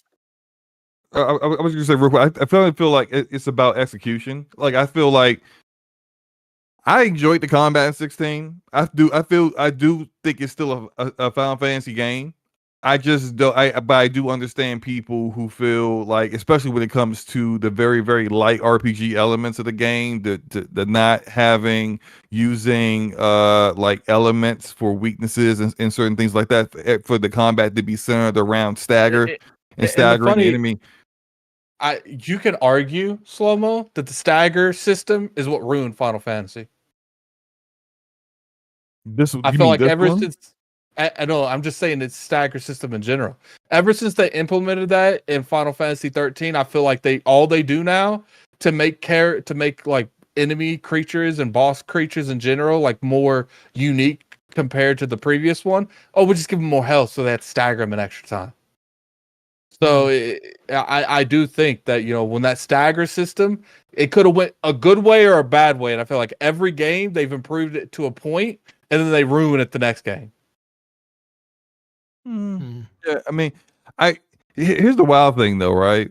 This is since maybe Final Fantasy 9. This is the first 16 is the first one I've enjoyed since 9. So it's just like everyone's gonna and a lot of people like 10, but like everyone's gonna have a different feel for it, especially when you do things differently. And I never want to hinder creativity of developers and their opportunity to do things new. This is kind of how I feel about like 343 and Halo. Like I just want them to just basically tell the Halo community to shut the F up, and we're gonna make our game and just make your game. And the funny thing is when it comes to like when it comes to 343, I feel like they had something in 5, and because of the community, they abandoned all of that and didn't try to tighten up that formula any. Yeah, but I do think the gunplay in Halo Infinite is the best gunplay they've ever developed. I think it's amazing. It's up there to me. It's up there with what Bungie created with their games. It's very good. I just think that like they're never going to satisfy a lot of the hardcore Halo community that like some of them don't want sprint. Like what year are you living in? I agree. Just go play Master Chief Collection if that's your thought. And I don't feel, me being a much bigger at this point Halo fan than I am a Final Fantasy fan, I don't have that kind of aggression towards the Final Fantasy community that's dissatisfied with 16. But I do kind of feel like it's not really that they didn't do turn-based again, is that what they chose to go with didn't resonate with some people. Because if you really execute on something so well, like we'll say Final Fantasy 7 Remake, where a lot of people didn't like that it wasn't going to be turn based, and then they played it and they was like, oh, well, I like that though. And So another, it's like the execution really is what it's about. and the funny thing is they would have did the elements right, and I know we've completely went off topic, but No, if you're they would have good. if they would have did like the elements how they're supposed to, like a Final Fantasy games generally does, you could have put that to lore wise, where someone was like, "Sheva, come here, help me fight." What one of them probably if I don't know. Sometimes they're weird on what's weak to what, but it's like there's certain people that would have been weak to other summons, and they'd be like, "No, I can't fight that person. I won't win." Like so it's just like I just like once again, and I got really attacked for it. I said my concern with 16 is it looks like they put so much, and they did the same thing with 15. It felt like they put the majority of the budget behind how we're going to implement the summons in the game, and didn't care about nothing else but that. Well, I think they cared about the story more because 15 No, I story think is. that's Ugh. I think that summon was the number one focus. It doesn't mean that like I haven't finished 15, but I've been told 16 stories like way better than 15. 16 story is light years better than 15 story. Well, it didn't really take much to do that too, but it's just True. like I said, there's nothing like extremely wrong you with like Ignis's story. No, like there's nothing extremely wrong with Final Fantasy 16, but it's like I feel about like Tears of the Kingdom, Breath of the Wild, and Fallout 4. They're great games. They're just not good Fallout, Zelda, and Final Fantasy games. Watch your mouth, sir. Watch your mouth. What is your favorite? What is the best Final? What is the best Zelda game? Probably. I don't know. Like when it comes to that, like I really like Link to the Past. Ocarina of Time was really good. I'm It like depends one on of the type of game you like. The style. I would say probably the one that resonates the most with me is probably Ocarina of Time. Same. I really like Twilight Princess though. I know a lot of people didn't like that a whole lot, but I really enjoyed Twilight Princess. Yeah, it's hard for me to still get past Ocarina as much as I love the Breath of the Wild series. I don't make me fall asleep over here talking about Zelda. I consider Breath of the Wild and Tears of the Kingdom just games that took place in the land of Hyrule. That's all I consider them. Okay. I mean, yeah, I can't disagree with you there. Slow-mo. Don't ask me no Zelda questions because you already know I got nothing. Moving on, then. Moving on. So a lot of stuff happened over the weekend. We had the CMA fall apart, it officially fall apart and have all their stuff denied, and the mergers and acquisition lawyers and all of the people in the community were lawyers for a day, and they all had something to say. And we're gonna get to like exactly what's happening with that towards the end of the show. But in the midst of all that, Phil Spencer on a Sunday. Was that on Sunday? Addict? I think that was Sunday. It was. It's so weird because it happened on a Sunday, on the Lord's Day, on the day that King was gonna let everybody know that the war was almost over. Came out and said and that they had announced that the war is over. Announced that PlayStation signed a binding deal. At first, we didn't know the actual length and terms of the deal, but a lot of information came out once again on a Sunday. These lawyers were working overtime that day, and they signed a 10-year deal. And it was only after we found out for Call of Duty. First thing I want to ask is this really an L? Because if I remember correctly, the initial 10-year deal had them getting everything from Activision Blizzard, not just Call of Duty. It's definitely an L. So what is our thoughts on how this all shook out? I'm going to go to you first, Lomo. It's definitely an L, and it's an L. Say Jim Ryan played himself. That's all. Yeah, look, he gambled and he lost. This is what happens when you take that option, and it's like, I mean, he probably knew the risk. He probably knew the risk when he went there. He had the option to have X amount of years. I don't know if it was 10 years or not, but he had the option of having all of Activision and Blizzard games. And then and I understand negotiation tactics. You ask for things that you don't really want, so that when in the midst of negotiating, you give up the things that you never really wanted anyway, but you pretended that you did in order to keep the things that you actually do want. But then jumping, to the notion that you can now try to get Bethesda games back was a bridge too far. And it's just he fought a good fight. You went to all the regulators, you flew across all across the world, tried to get the deal blocked, like he said he was doing. Real quick, do you think that was one of the goals from the start, was try to get the Bethesda games back? No, I don't even think he really thought he was going to get that. I think he proposed that as something that he would take away later on in order to make sure he didn't have to give up something in negotiating with Phil that he actually did want to keep. So it's kind of like let's say if you and I are negotiating and I got 5 things I tell you I want, but I really only want 3. By the end of the negotiations, if we're shaking hands, I'm hoping I'm keeping the 3 things that I really didn't want. Or at least 2 of them.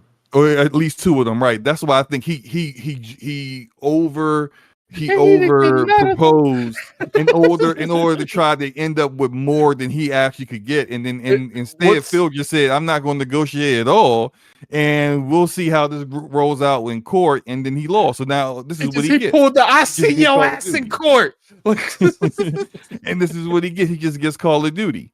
He doesn't get anything else, doesn't get any of the Blizzard games, doesn't get anything else that Activision may make. He doesn't get that stuff either. And so, you lost because a year ago you could have had more than this, and now you don't. So you still get Call of Duty, which, they have to give you. I mean, Phil sat in court and, swore he would do that. So, he's not going to go back on it.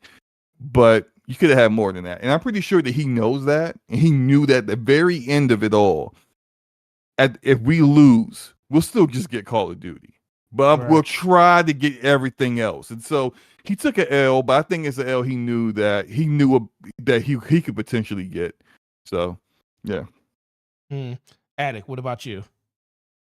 I think Jim Ryan, he played himself. I think he generally thought that I think when it first started, because you saw it, the emos when it was first announced, Jim was like, "Oh, I'm not scared. We good. There ain't nothing wrong with this."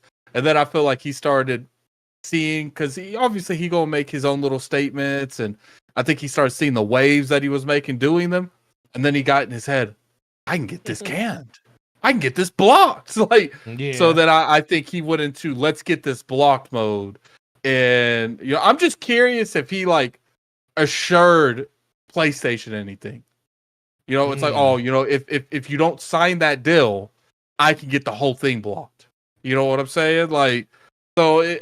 I'm very curious if they didn't take that deal because they didn't want to take that deal, or they didn't take that deal from a third party, like Jim telling them not to take the deal that he thinks he can get it canceled.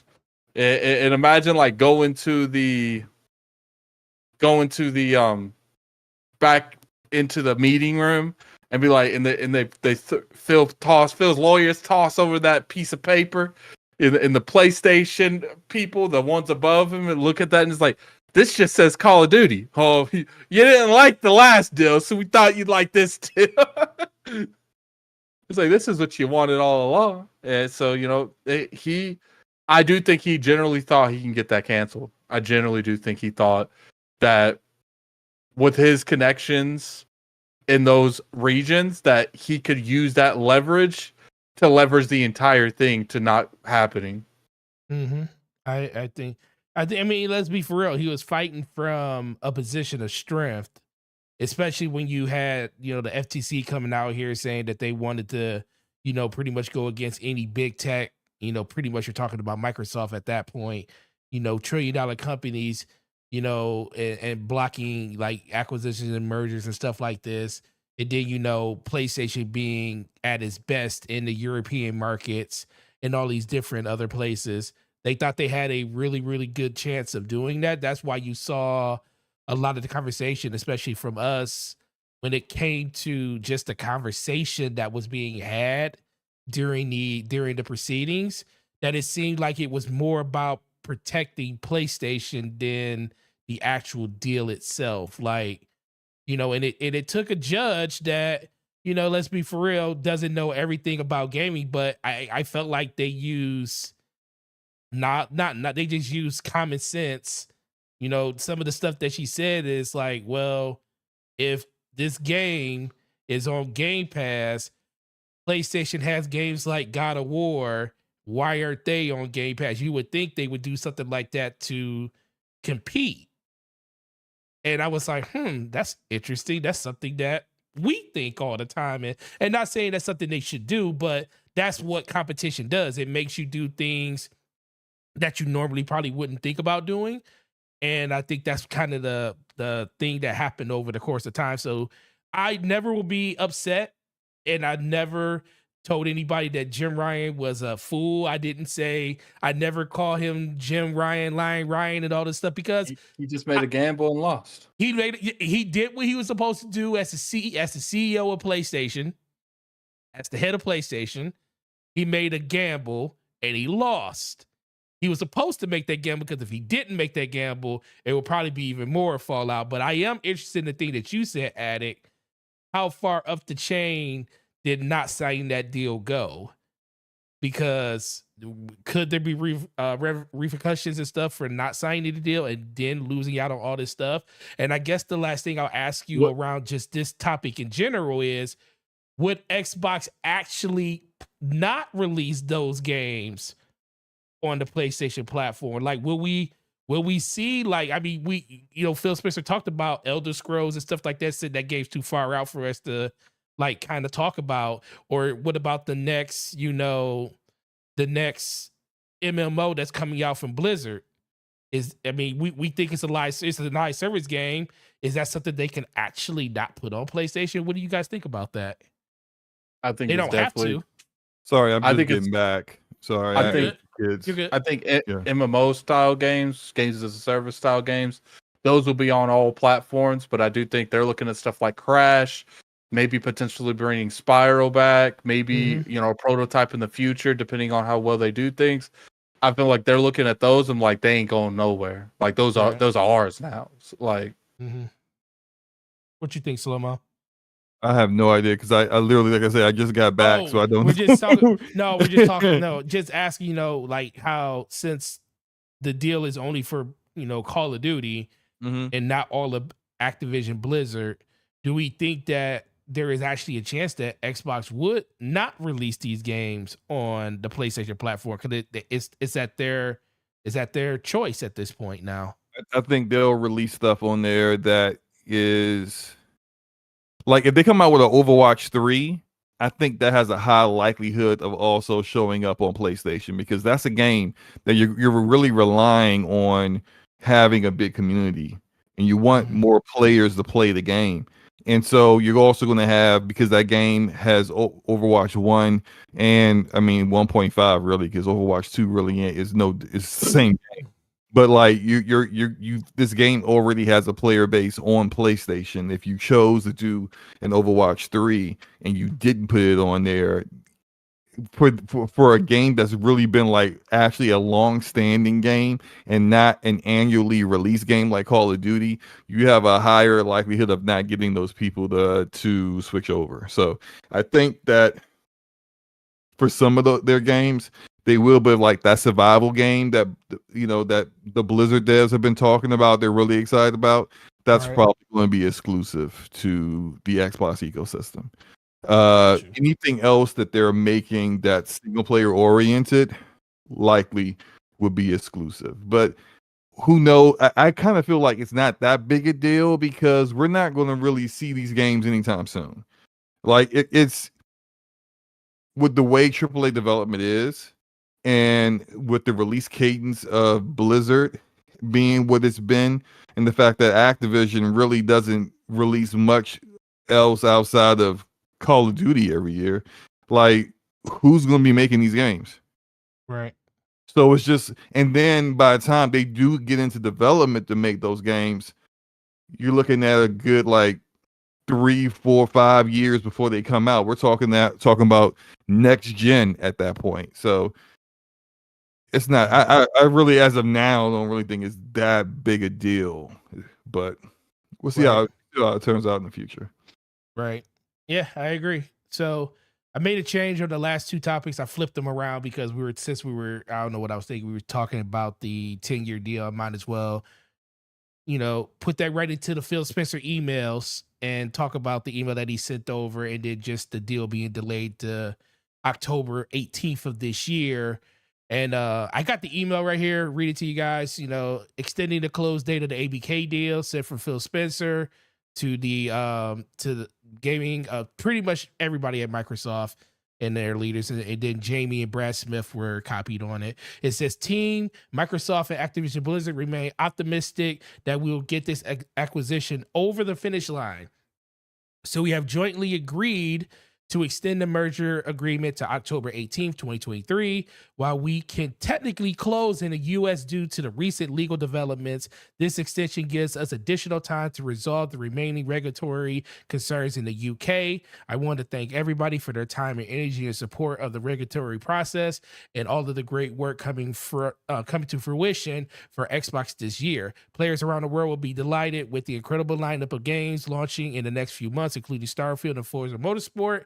It is also great to see the fantastic work the ABK team are delivering for their players with the successful launch of Diablo 4 and the ongoing performance of Call of Duty Modern Warfare 2. We congratulate them on their accomplishments. As we move even closer to the finish line, we are more excited than ever before about furthering our mission to bring more games to more players everywhere. Bill Spencer. So, first, the deal being extended to October 18th, 2023. A lot of people are saying this really does open up a scenario where the deal isn't a slam dunk anymore, and it feels like every other day. It's over. I think the deal's over. I don't know. I don't know what these people are thinking that think that this isn't over. They extended it. Look, if the CMA is just blowing smoke and really not serious about negotiations, they'll just close over the CMA. This isn't going to October 18th. It's not going to the deadline again. They will just close the deal. The FTC is already pretty much I think they're going off good faith right now. Yeah, and I don't. If the CMA they say but due to whatever changes that they have discussed that haven't been public yet, I don't think that they have to now start from scratch at phase 1 again. I mean, they already have the information they need for the majority of this. They don't need to do the whole research thing all over again. Ask the companies in the industry to give their opinion all over again. A lot of the stuff that took a long time doesn't need to be done again. So this process should be shorter, despite them starting over again. That's it. I think the end result is the CMA still saying no. They're just going to close over the CMA and keep it moving. Yeah. I actually kind of thought they were going to just close over the CMA this week. I think the CMA is going to close. I think they'll approve it because to me they have to have some form of communication right now to not just close it.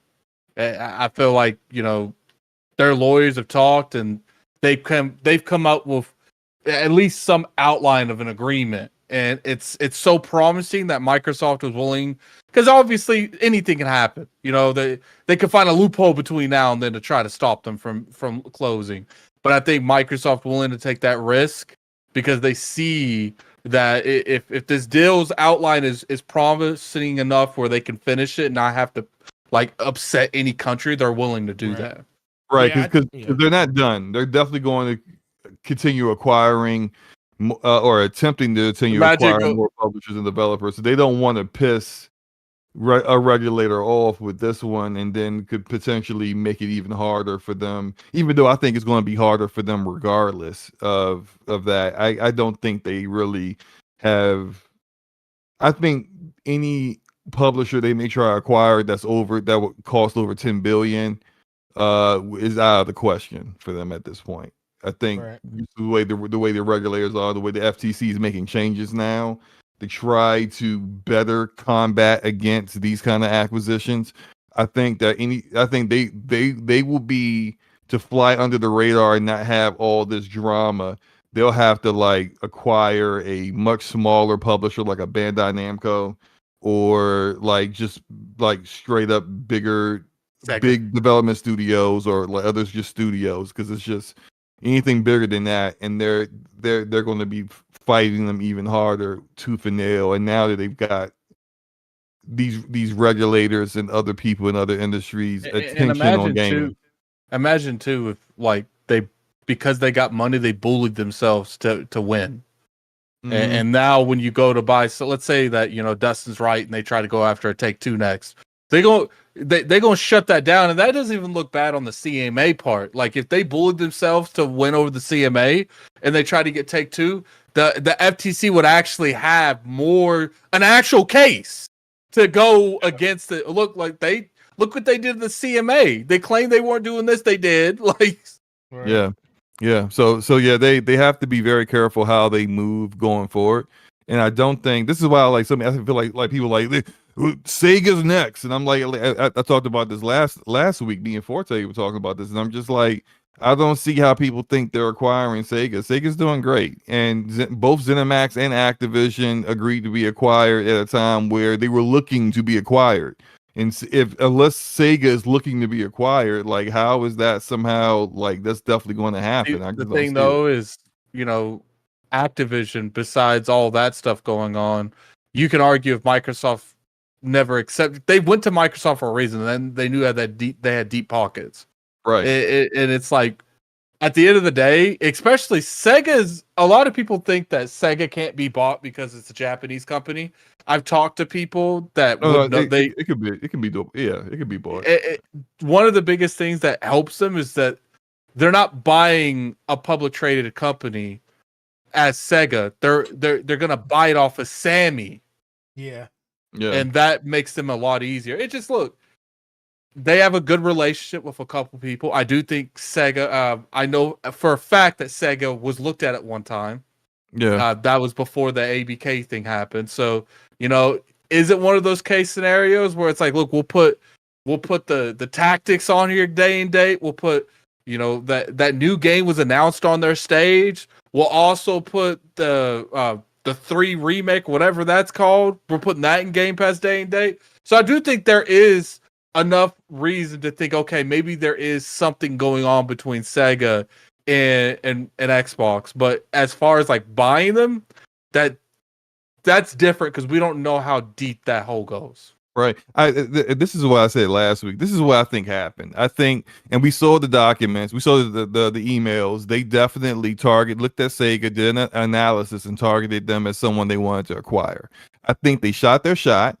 I think Sega said no, but kind of in shooting their shot, where they ended up at is that I forgot what the Sega CEO called it when they made the announcement about Super Game. They called it a strategic partnership. I think they did. I think that was the wording of it. So they ended up with a partnership, which has benefited Xbox greatly. If you look at the fact they look at the last showcase, as you mentioned, 3 Atlas games were revealed there, which is before, like 3 years ago, you couldn't get a single Atlas game on Xbox, period.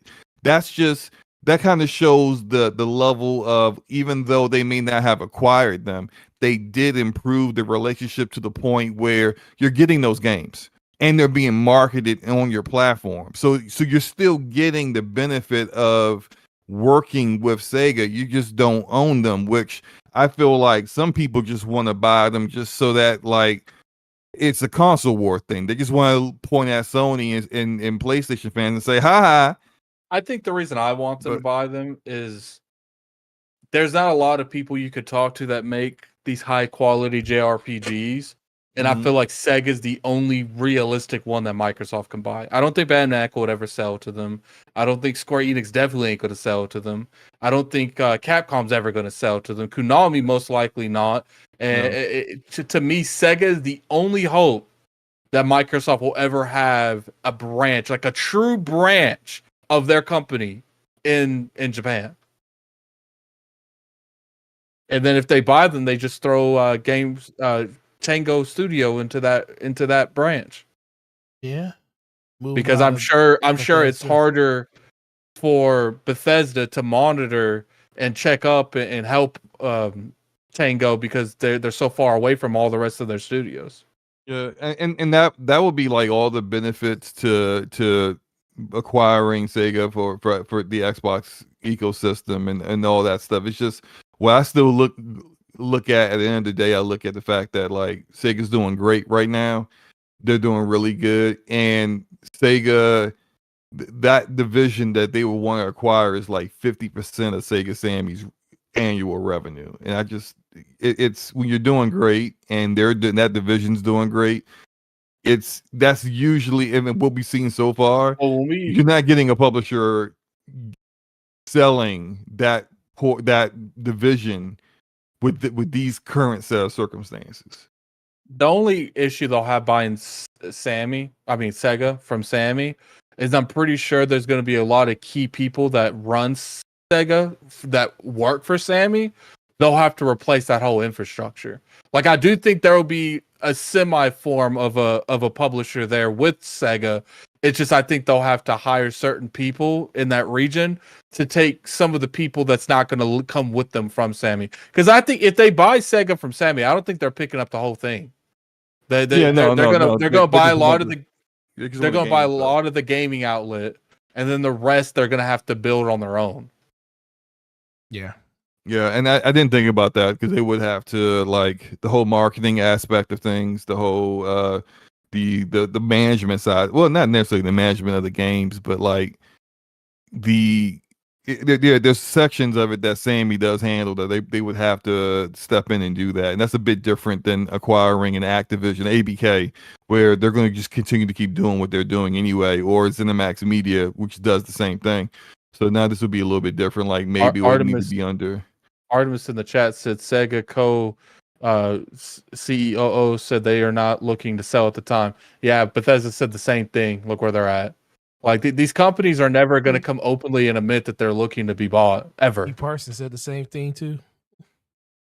Because at the end of the day, you know, if someone says something like, "Oh, Microsoft's talking to us," that's going to get like, let's say Microsoft. First off, they're probably legally not allowed to tell anyone.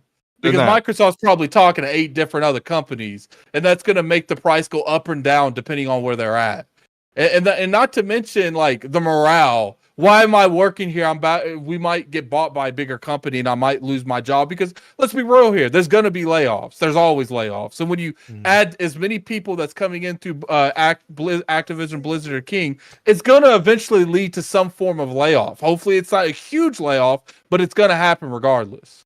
Or if you're a publicly traded company and you admit that you're negotiating, you know, look, first of all these acquisitions, there was never an inkling that what was going to happen right until it was officially announced, because they don't want that kind of stuff getting out, especially if it turns to kind of fall flat and don't turn out, you know, to be an acquisition. If it gets leaked out and then that changes your stock price for good or bad, but then it doesn't happen, like the fallout of that, the end result of that could end up being very, very negative for the company overall over something that didn't turn out to happen at all. So it's just they never really let that stuff leak, and the answer is always going to be no, we're not doing that at this time. But sometimes that's true, that they really aren't looking to be bought at that time, and other times it may be they're negotiating. They just really legally can't say much else outside of no, we're not doing that right now. It's like, and what's funny is like people don't realize.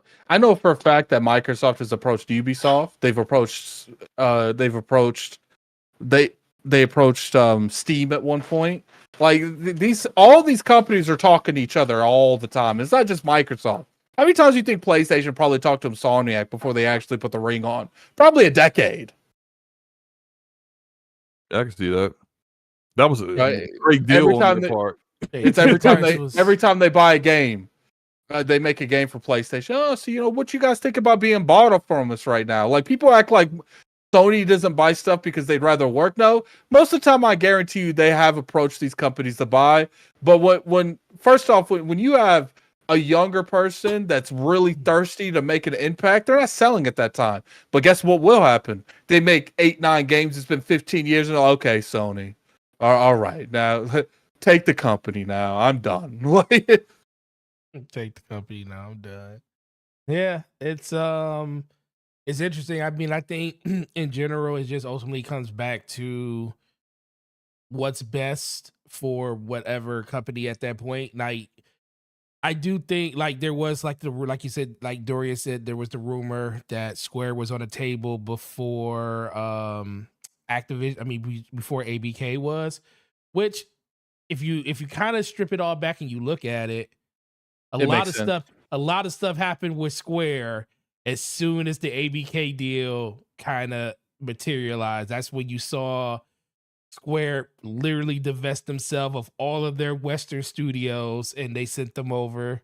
It Sold was them for it was dirt 5 cheap. months after. It was Yeah, 5 it months literally after. right after the fact. So it was almost like Microsoft was. I think it was. That's what probably the deal was. I think Square was looking to get rid of their Western division, and Microsoft was willing to buy. That's why you saw all those Hey, partnerships you with remember the. what I said, like when that happened, that Yeah, like I thought Embracer was trying to flip it.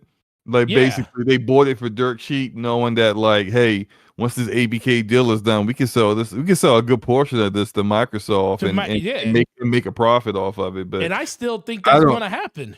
I don't know if it's just with all the instability with Embracer right now, I don't know if Embracer can hold on to it long enough to make that move to sell it to Microsoft later on, nor do I feel like they have the leverage right now to be able to sell it for a profit the Well, I way don't they think did they. before Yeah, like they because did before. they've had to like s- open up more of their company to be so like to be have it sold at the stock, which is not a good impression. And they had a big deal with a quote unquote mysterious investor, like no one knows that was Amazon, that fell through. They Amazon was courting them, making a Tomb Raider TV show or movie, one of those, and they're publishing the game for the IP that they own in the studio that they own. Amazon was definitely that investor, but at some point, I don't know what it was, something spooked Amazon, and they backed out of this like $2-3 billion deal, and that really put Embracer in a tailspin. So whatever plans they had, like when they decided spent 300 million to acquire Eidos Montreal, Crystal Dynamics, 50 IP, and all that stuff. Like, And who knows if that's still going to turn out the way that they I, thought it did? unless Microsoft, like, unless they can get like a crazy deal from them, I don't think that they're gonna buy them right off the bat. Like, I think that they're gonna want to see how Crystal Dynamics, interacts with the initiative. Because I do think if they do buy Crystal Dynamics, I think they're gonna merge the initiative Crystal Dynamics. Yeah, I don't think Crystal is going to be its own company anymore. Neither that or they'll merge the names, like Crystal Initiative or something like that. I don't know. Maybe they'll do that just for morale. they could just dissolve the initiative and call it. So like, there's one company that has a name that's like got a little pedigree to it, and the other company is just like, I mean, I I think it's nothing so far. it's going to determine, like, when Fable comes out. If Fable's a solid hit, the company working with Fable's probably going to get bought.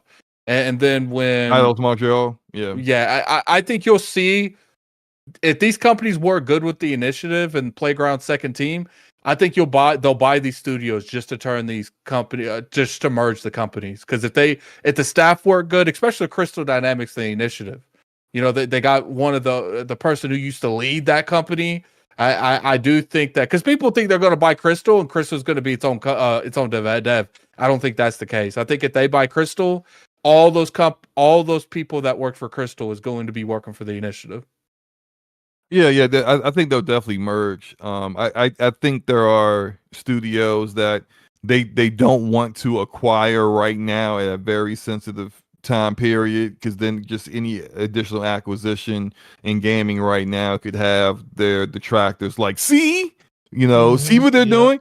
So they're waiting, but I think there are a number of studios that they're kind of like trying them out, kind of like how you test drive a car before you buy it, like IO Interactive with whatever Dragon game that they haven't announced yet, and what's the name? What's the name of the dev that did the oh, it's the one that's doing Contraband, but it's like I forgot the name of the name of the developer or the games they used to make. I can't remember, but like they're kind of trying them out too. I think Asobo. I think they would love to acquire Asobo, right? Because that's the one they Asobo has need to done buy. great, but like you just can't acquire them right now because of how it looks. But Avalanche Studios is that company. Yes, Avalanche. Thank you. I think there are a number of studios that they're working with Xbox Publishing, and it's more than just thank you for making an exclusive game for us. It's kind of like, do we like your culture? Do we like how you work internally? Because like they used to have a great relationship with Moon Studios, and then that didn't turn out too great. Then we found out what was going on at Moon Studios, and it's like, yeah, it makes sense they wouldn't acquire them. All their acquisitions seem to be of studios that, whether you agree with the culture or not, the culture is stable. It could be like they're all different. Like Double Fine's different than Ninja Theory, but there's a stable culture of how the studio operates, and everyone understands what's going on there, and there's not a lot of turmoil going on in the ones they do acquire. So I think that they will want to make sure that these studios that they're looking at and making games for them are kind of fitting that profile, so they could go ahead and like, all right, we like how they work, and we can actually leave them alone, and they won't completely screw up. Now they've made some mistakes already with that, and I think that's kind of like with some studios that came in with Bethesda and stuff was going on that they weren't aware of because of a real lack of communication, in addition to the initiative stuff that they created that studio. I think it seems like their behavior with studios they've created is different than their behavior with the studios that they acquired. Like there's more freedom at the acquired studios than the created ones. Maybe that's just me speculating, but I do think that their idea of like, we want a certain kind of studio that's not going to be difficult to deal with, and I think they're kind of looking for those aspects and features in these studios that they're working with. Mm-hmm. Yeah, it's it's a lot of different ways it can go, honestly, and a lot of people are going to be just looking forward to. But I think I can speak for all of us here in the chat. Well, probably not everybody in the chat. It should be everybody in the chat and everybody on this panel. We just want this over with. Really, just want this over with. Just want the deal to be done, so Xbox can move forward, and we know exactly what's going to happen with them over the course of the next couple of years. And my biggest thing is, I'm just happy that a lot of people talk about consolidation and everything. I just feel like at a certain point, we just can't. Corporations should still be able to grow, and I felt like that was kind of part of the argument, is saying that they're too big, from not everybody, but from a lot of people, and that their money shouldn't be able to dictate their position in the world. And I'm like, money has dictated a lot of positions in the world, even at the political level. So, and it still happens to this day. So, with that being said, let's move over to the last topic. Going to probably be a really quick one, which is really cool because nobody knew who was doing this, but all of a sudden, Call of Duty games from the 360 era, earlier in the Xbox One era, started getting updates. And as of, I want to say as of Monday afternoon, Tuesday at morning, some of these games, namely games like Black Ops 2, had almost 1 million people playing it because Xbox went in and fixed the servers. And when I mean fixed the servers, they made the performance better. They got rid of all the cheating on the No, they didn't. Some of them. Some of them, not all of it. Some of them. My brother said he got knifed by My brother said he got knifed by a dude that was invisible this Oh, he morning. did? Okay, so they didn't get rid of all I of it. personally got killed. I'm running on a map by no shot, just died. And then in the kill cam, I see a guy pointing a pistol at a wall. Oh man! And he just shooting at a wall, and I see this was Black Ops 1 or 2. It was either Black Ops 1 or 2 because I own them all anyway. So it's just I played both of them. Just just to kind of jump back in and be like, oh, okay, right. A little nostalgia. And I was just like, as soon as that happened, I was like, nope, I'm good. I was like, yo, they did not fix that cheat, no sir. So my brother told me they dramatically fixed it because it used to be every lobby, but he is still running into cheaters every couple games. Okay, well at least they did something to it. But I mean, I was just like, because it happened the first time it happened. I was like, who shot me? I didn't hear anything. And then I just skipped as soon as try to get back and respawn as quickly as possible. The second time it happened, I was like, hey, wait, hold up now. And then I see it's a guy just standing in a corner staring at a wall. And I'm like, nah, fam, I'm done. I'm good. I'm just going said you are not about to ruin my memories of this game. No, I am good. So with that being said, first of all, no one knew who did it. Comes to find out, it was confirmed that Xbox did do this on their own. That the Back-Compat team, the team that we thought they disbanded because they stopped, working and stuff on all the Back-Compat games. What are you guys' thoughts on basically them just going in and doing this, like, making these games more playable and actually updating them somewhat? It would make sense without Activision even knowing about it, honestly, too. It would make sense because you have something like is iconic as some of those original Call of Duties, and keep in mind, like, this can only be done on the Xbox because they have the 360 backwards compatibility.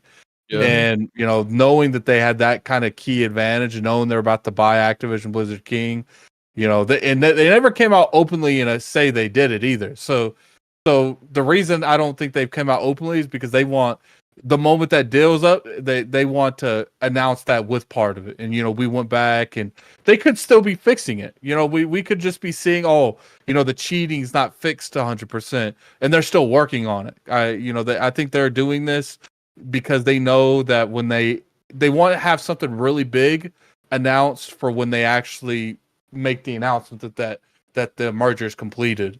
And I think that's one of the key highlights. It's like, look, not only did we fix the Call of Duty servers for the older Call of Duty games that's on the 360, they're in Game Pass right now. But which is going to be funny for other people because I saw that it's these older Call of Duty games are like the hottest selling games on the Xbox right now, and it's like all those people are going to be like, man, if I would have waited a couple of months. But they ain't gonna wait. Gamers don't wait for nothing. Of course, everyone does that. They go, man, if I only would have waited. Oh, Black Friday sale. If only I just bought this game, but only would have waited. Games in Game Pass. If only would have waited. Everyone does that. But yeah, it's funny. I wonder how long people are going to play it though, because it's dated. It's a dated game, so people go back to it. Sometimes some people don't care. They go back and they have fun and they enjoy this nostalgia. And some other people go back and just like, man, it felt different when I was younger. It's now what I remember, quite how I remember things. Let me go back to the more modern, the more visually stunning and a little bit more detail and controls and how I can modify things and change things. So, but it's good to see. It's good to see people playing games. Oh, I'm always happy to see that.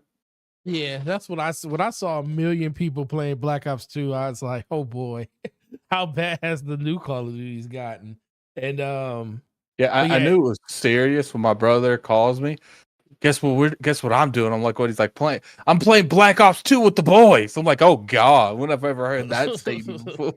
They out here running around with the RC car, man. It's crazy. It was one of the best Call of Duties right there, man. And I think a lot of people are nostalgic about it, and especially, and I do think it's a really good one up for Xbox because, like you said, Addict, it's only available because Xbox 360 backwards compatibility and PlayStation still doesn't have a way to bring PS3 games forward due to the mistakes they made with the cell processor. So, and I'm not really going to say mistakes, they just wanted to go in a different direction and it just didn't really work out for them when it There are comes to like emulators on PC that emulate PS3. Like Sony could do it if they wanted I to. know they They could, don't. They but don't. they don't want to, they don't technically want to put a PS3 inside of they said, what did they say, the cost of the PS3 module was still like astronomically too much, it's what they're saying pretty I think much. that's excuses though.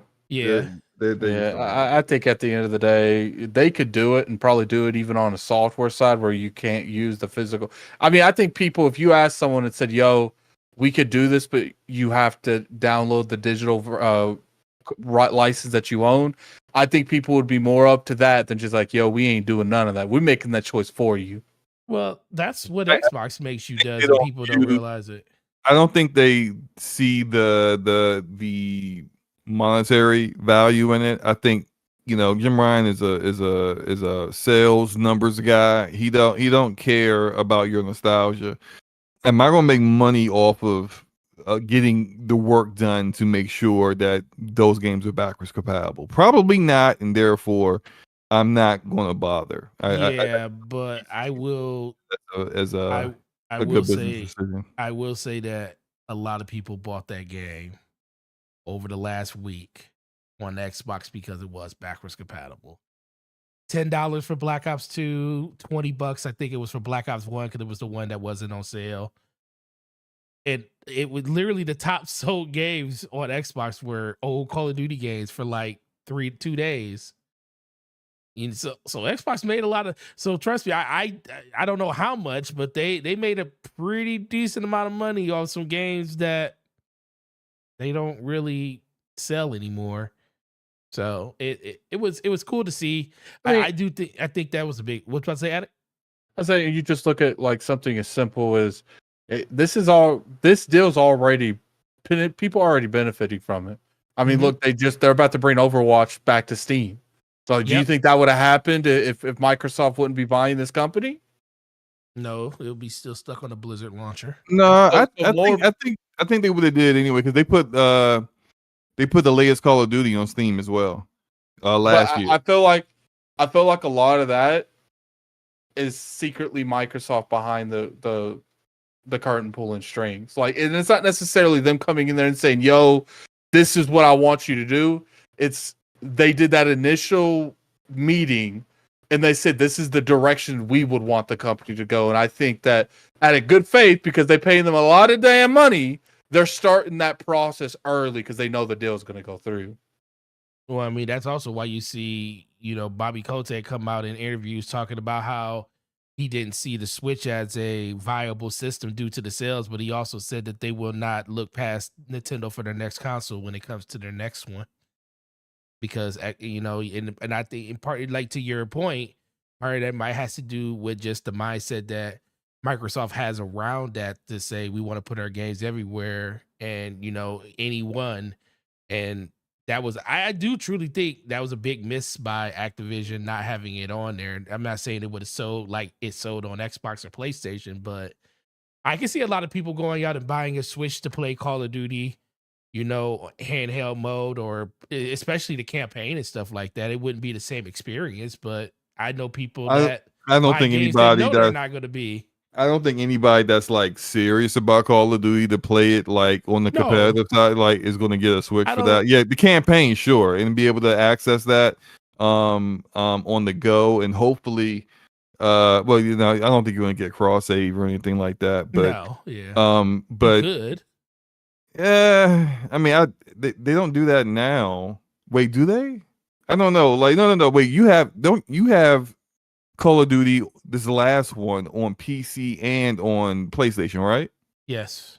Do you don't have like say the guns that you unlocked on PlayStation? Do you have access to those guns on Not the No. ones that are anything that's exclusive, but like you don't have access to those same guns No, on. just No, okay, just so just to unlocks in the currency. yeah, so I don't think they're gonna change how they're doing that anytime soon. So I don't think like and then one you're not getting the like this current Switch isn't getting Call of Duty. It's gonna be whatever they're releasing next year. Yep. But uh I still don't see anyone like who's like taking it seriously. I'm a serious Call of Duty player. Yeah, I'm playing on Switch. No, you ain't. You ain't that serious. You ain't that serious a Call of Duty player. You playing on that. Or Switch 2 or Switch Pro or Super Switch, whatever the heck they're gonna call this thing. Um Playing the campaigns and stuff like that. And it will sell. It'll sell like crazy on there, which is all they really care about. Yeah. Well, And that's what I'm saying. even Bobby even said he was like, he made a mistake in not trying to get the older cards on Switch when they I were don't, releasing. I don't think Bobby cares. I think Bobby knows he about to go out with his They golden about to get parachute. how big is the I- golden parachute going to be? If that deal canceled tomorrow and Bobby was still at Activision, he would pull all that shit. We ain't going to Switch. Well, you just made that statement. Oh yeah, Bobby that thought he was leaving the company made that statement. Like it's like well, I ain't dealing with none of that. But you could sell all this. Yeah, that's cute. If I wanted to put that game on Switch, I'd have done it by now. Like Yeah.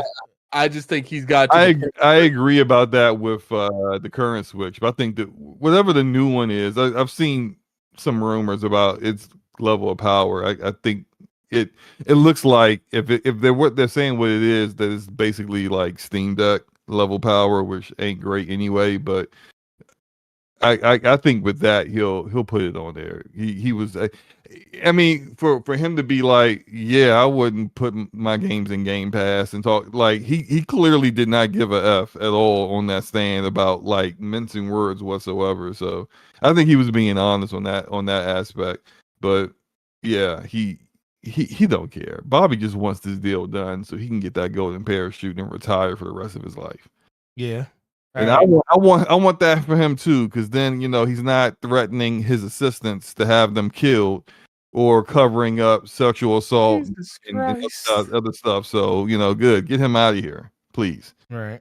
So we know Kotick's out the door, and this is a bonus question, and we're gonna get ourselves up out of here.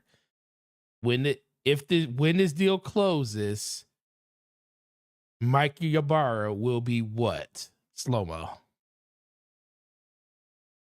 When this deal closes, he would be the CEO of Activision Blizzard King. Okay. Addict. Well, Go ahead. because I think there's gotta be a transition period for Bobby. So Bobby's not Right. gonna be out like it's like the deal was closed and Bobby is literally walking out the door with a box in his hand. It's not that there's gonna be a period, maybe like 6 Supposedly months he's going to be there till August of 2024 or something like that. and that makes sense. So like there's going to be a transition period, but when he's transitioning to a new CEO, I think it will be Mike Ybarra. He works because he's the reason they chose him to run Blizzard, because he came in after all the tomfoolery. He's not like he's not dirtied by their past and the way the leadership either was a part of all the bad stuff that was going on or covered it up. So he's free of all that. He's clean of all that, and he's a good executive. So it's like he works. Whether he has something that none of the other people have, unless they want to go outside the company to hire that CEO, which I doubt. All right. Addict, same question. Mike Ybarra will be what when this deal closes? He's still going to be in charge of Blizzard. I don't think he's moving up. I think he's exactly where he's always wanted to be. Blizzard games always like just had a special part in his heart. As far as like Bobby's position, I know people are probably going to disagree with this, but I think they're going to hire that on the outside. I think it's going to look better for them, especially stuff that went on. If whoever comes in and takes that place had nothing, like was not there at all during this transition, and I know people aren't going to agree with this one, but I think this is going to be one of the few times where Xbox puts someone from their own ranks in that, and I think it's going to be Sarah Bond. Ooh. Oh, I would love Sarah running it. Interesting. Yeah, Because I think it would look good, especially like a woman being over all that, especially what's been going on over there. She's been very close to date. But the only argument that I would say is against that is it kind of seems like that they've been grooming her to take Phil's spot. Right. That's what I was. Yeah. But that was before the Activision thing happened. And I think that in order to have that run flawlessly, they'll find someone else to take Phil's spot. Or at least put her over there temporarily until they find someone they trust to run it and then bring her back. Yeah, I can see that too. Because even after like their deal, like you look at like their last two showcases, like they had made the deal announcement. They've had two showcases since then. And we still see the people that we see public facing and during the showcases is Sarah Bond and Phil Spencer. We see her more than we see Matt Booty or Aaron Greenberg or anyone else that's in leadership. She is always either Phil. If it's not Phil, it's her. So I kind of feel like even after the acquisition, they still like really saw her as. I mean, who knows what they're really thinking internally? Yeah, because at the end of the day, all these decisions was made without knowing they were going to end up taking on Activision, right? Blizzard and King. And I think you're going to have three, whoever runs King, because I don't know, but you're going to have Mike Ybarra, whoever runs King, and either maybe Sarah Bond, or maybe they promote someone from within, or take. I just think they're going to put someone over there they trust until at one they find someone that they know can go over there. Unless Mike Ybarra wants it, but I don't think Mike Ybarra is going to want it. Maybe they promote Rob Ferguson. Maybe he takes over. Like I've seen some people think that Rod would be better in Matt Booty's role than Matt Booty, which I don't know. I can't say I disagree with that, but it just depends on what these individuals want. Are they happy with managing a studio? You know, look at Mike Ybarra. I've known Ybarra for a while. I know that one of the things that he always loved was Bethesda games. He's been talking about Bethesda games since I've known him for years. Yeah. And now he's in charge of Bethesda. I don't see him just willingly let that go and have to deal with the Call of Duty fiasco stuff and King. Like, I feel like he is happy dealing with only the games that he loves. Mm-hmm. But Blizzard, before Blizzard merged with Activision, they used to be very different. They used to not release a game until it was absolutely ready and had a certain level of quality.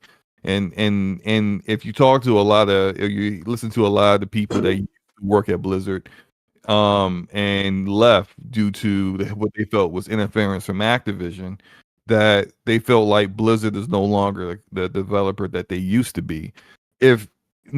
Sure, Mike could be running just Blizzard, but if it's running just Blizzard with the way that Blizzard hasn't been able to do a lot of the things that they wanted to do, then couldn't he influence how Blizzard is ran much better by running the whole show?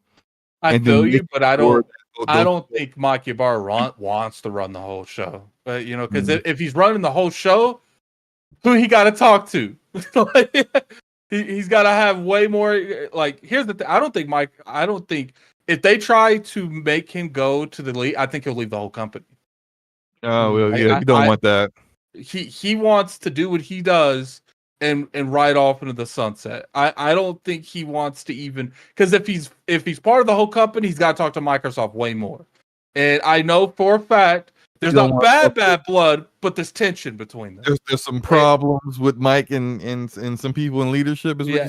So I think as long as they let him in his lane and don't wiggle the road too much, he will stay. But the moment they cause waves, he's gone. Because I'm not joking. Like, that dude loves the Blizzard game. I know you saw when he was on Mixer before all that stuff happened. You always saw him. You could argue he's tweeting more about Diablo than Rob Ferguson is, the leader of the Diablo team. Yeah.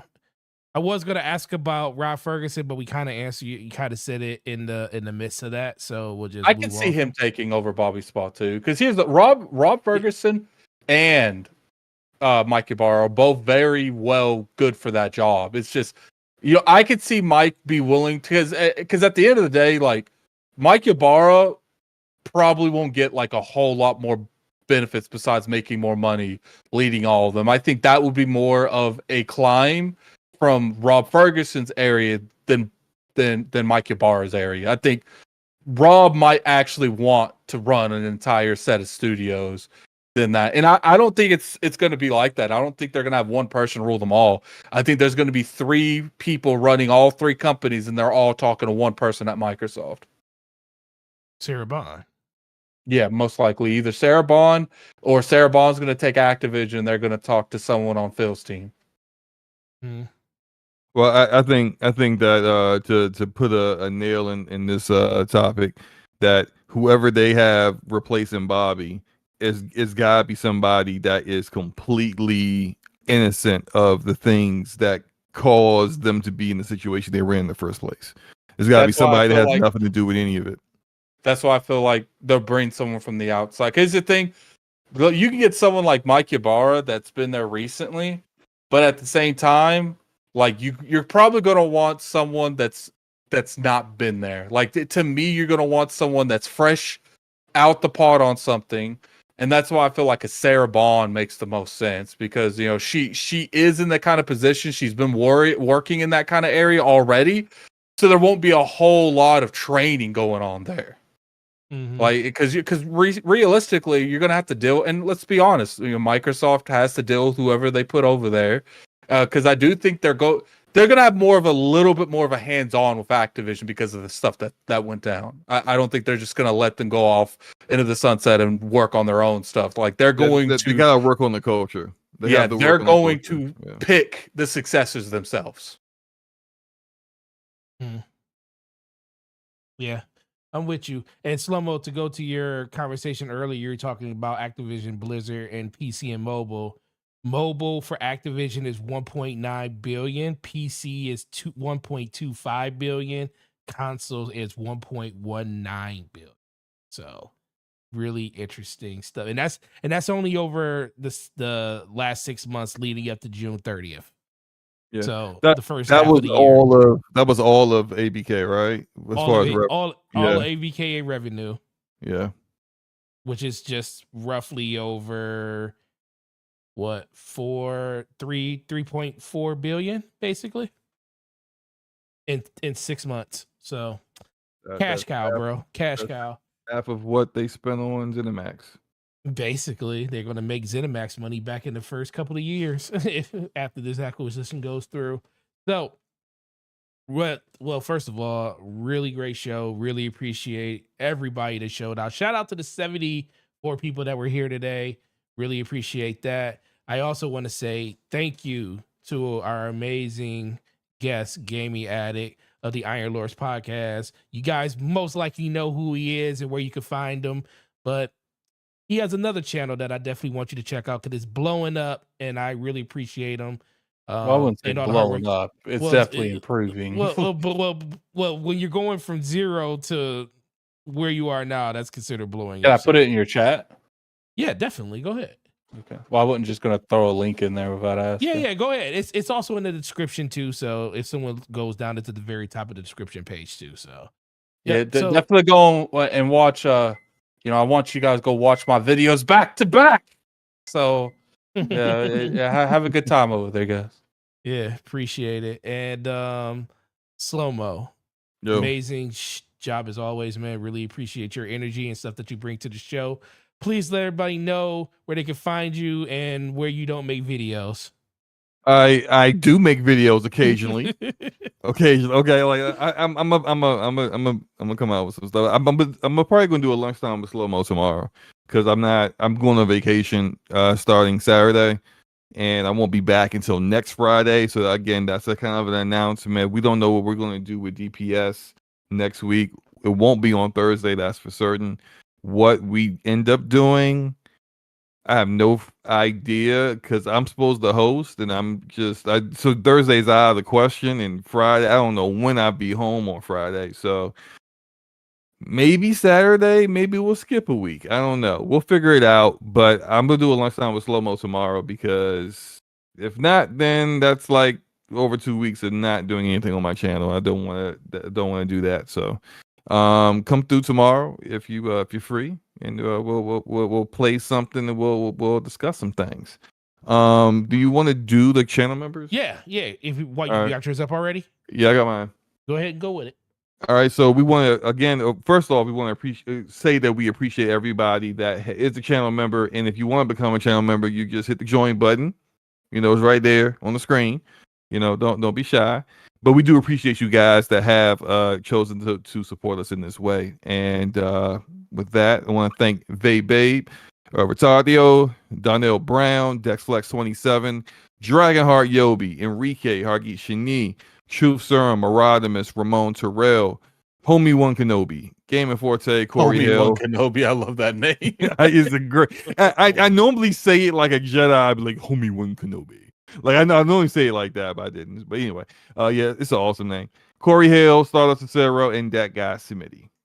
Yeah, and same thing over here. Channel members on this channel: Brat Basement Radio Arcade Podcast, Darnell Brown, Arodimus, Dragonheart Yobi, Stardust Acero, Ramon Terrell, Hargy Shani, Corey Hale, Slumbo Backslap, DJ Oris, and that guy Smitty. Like Slumbo said earlier, really appreciate you guys and all the love and support.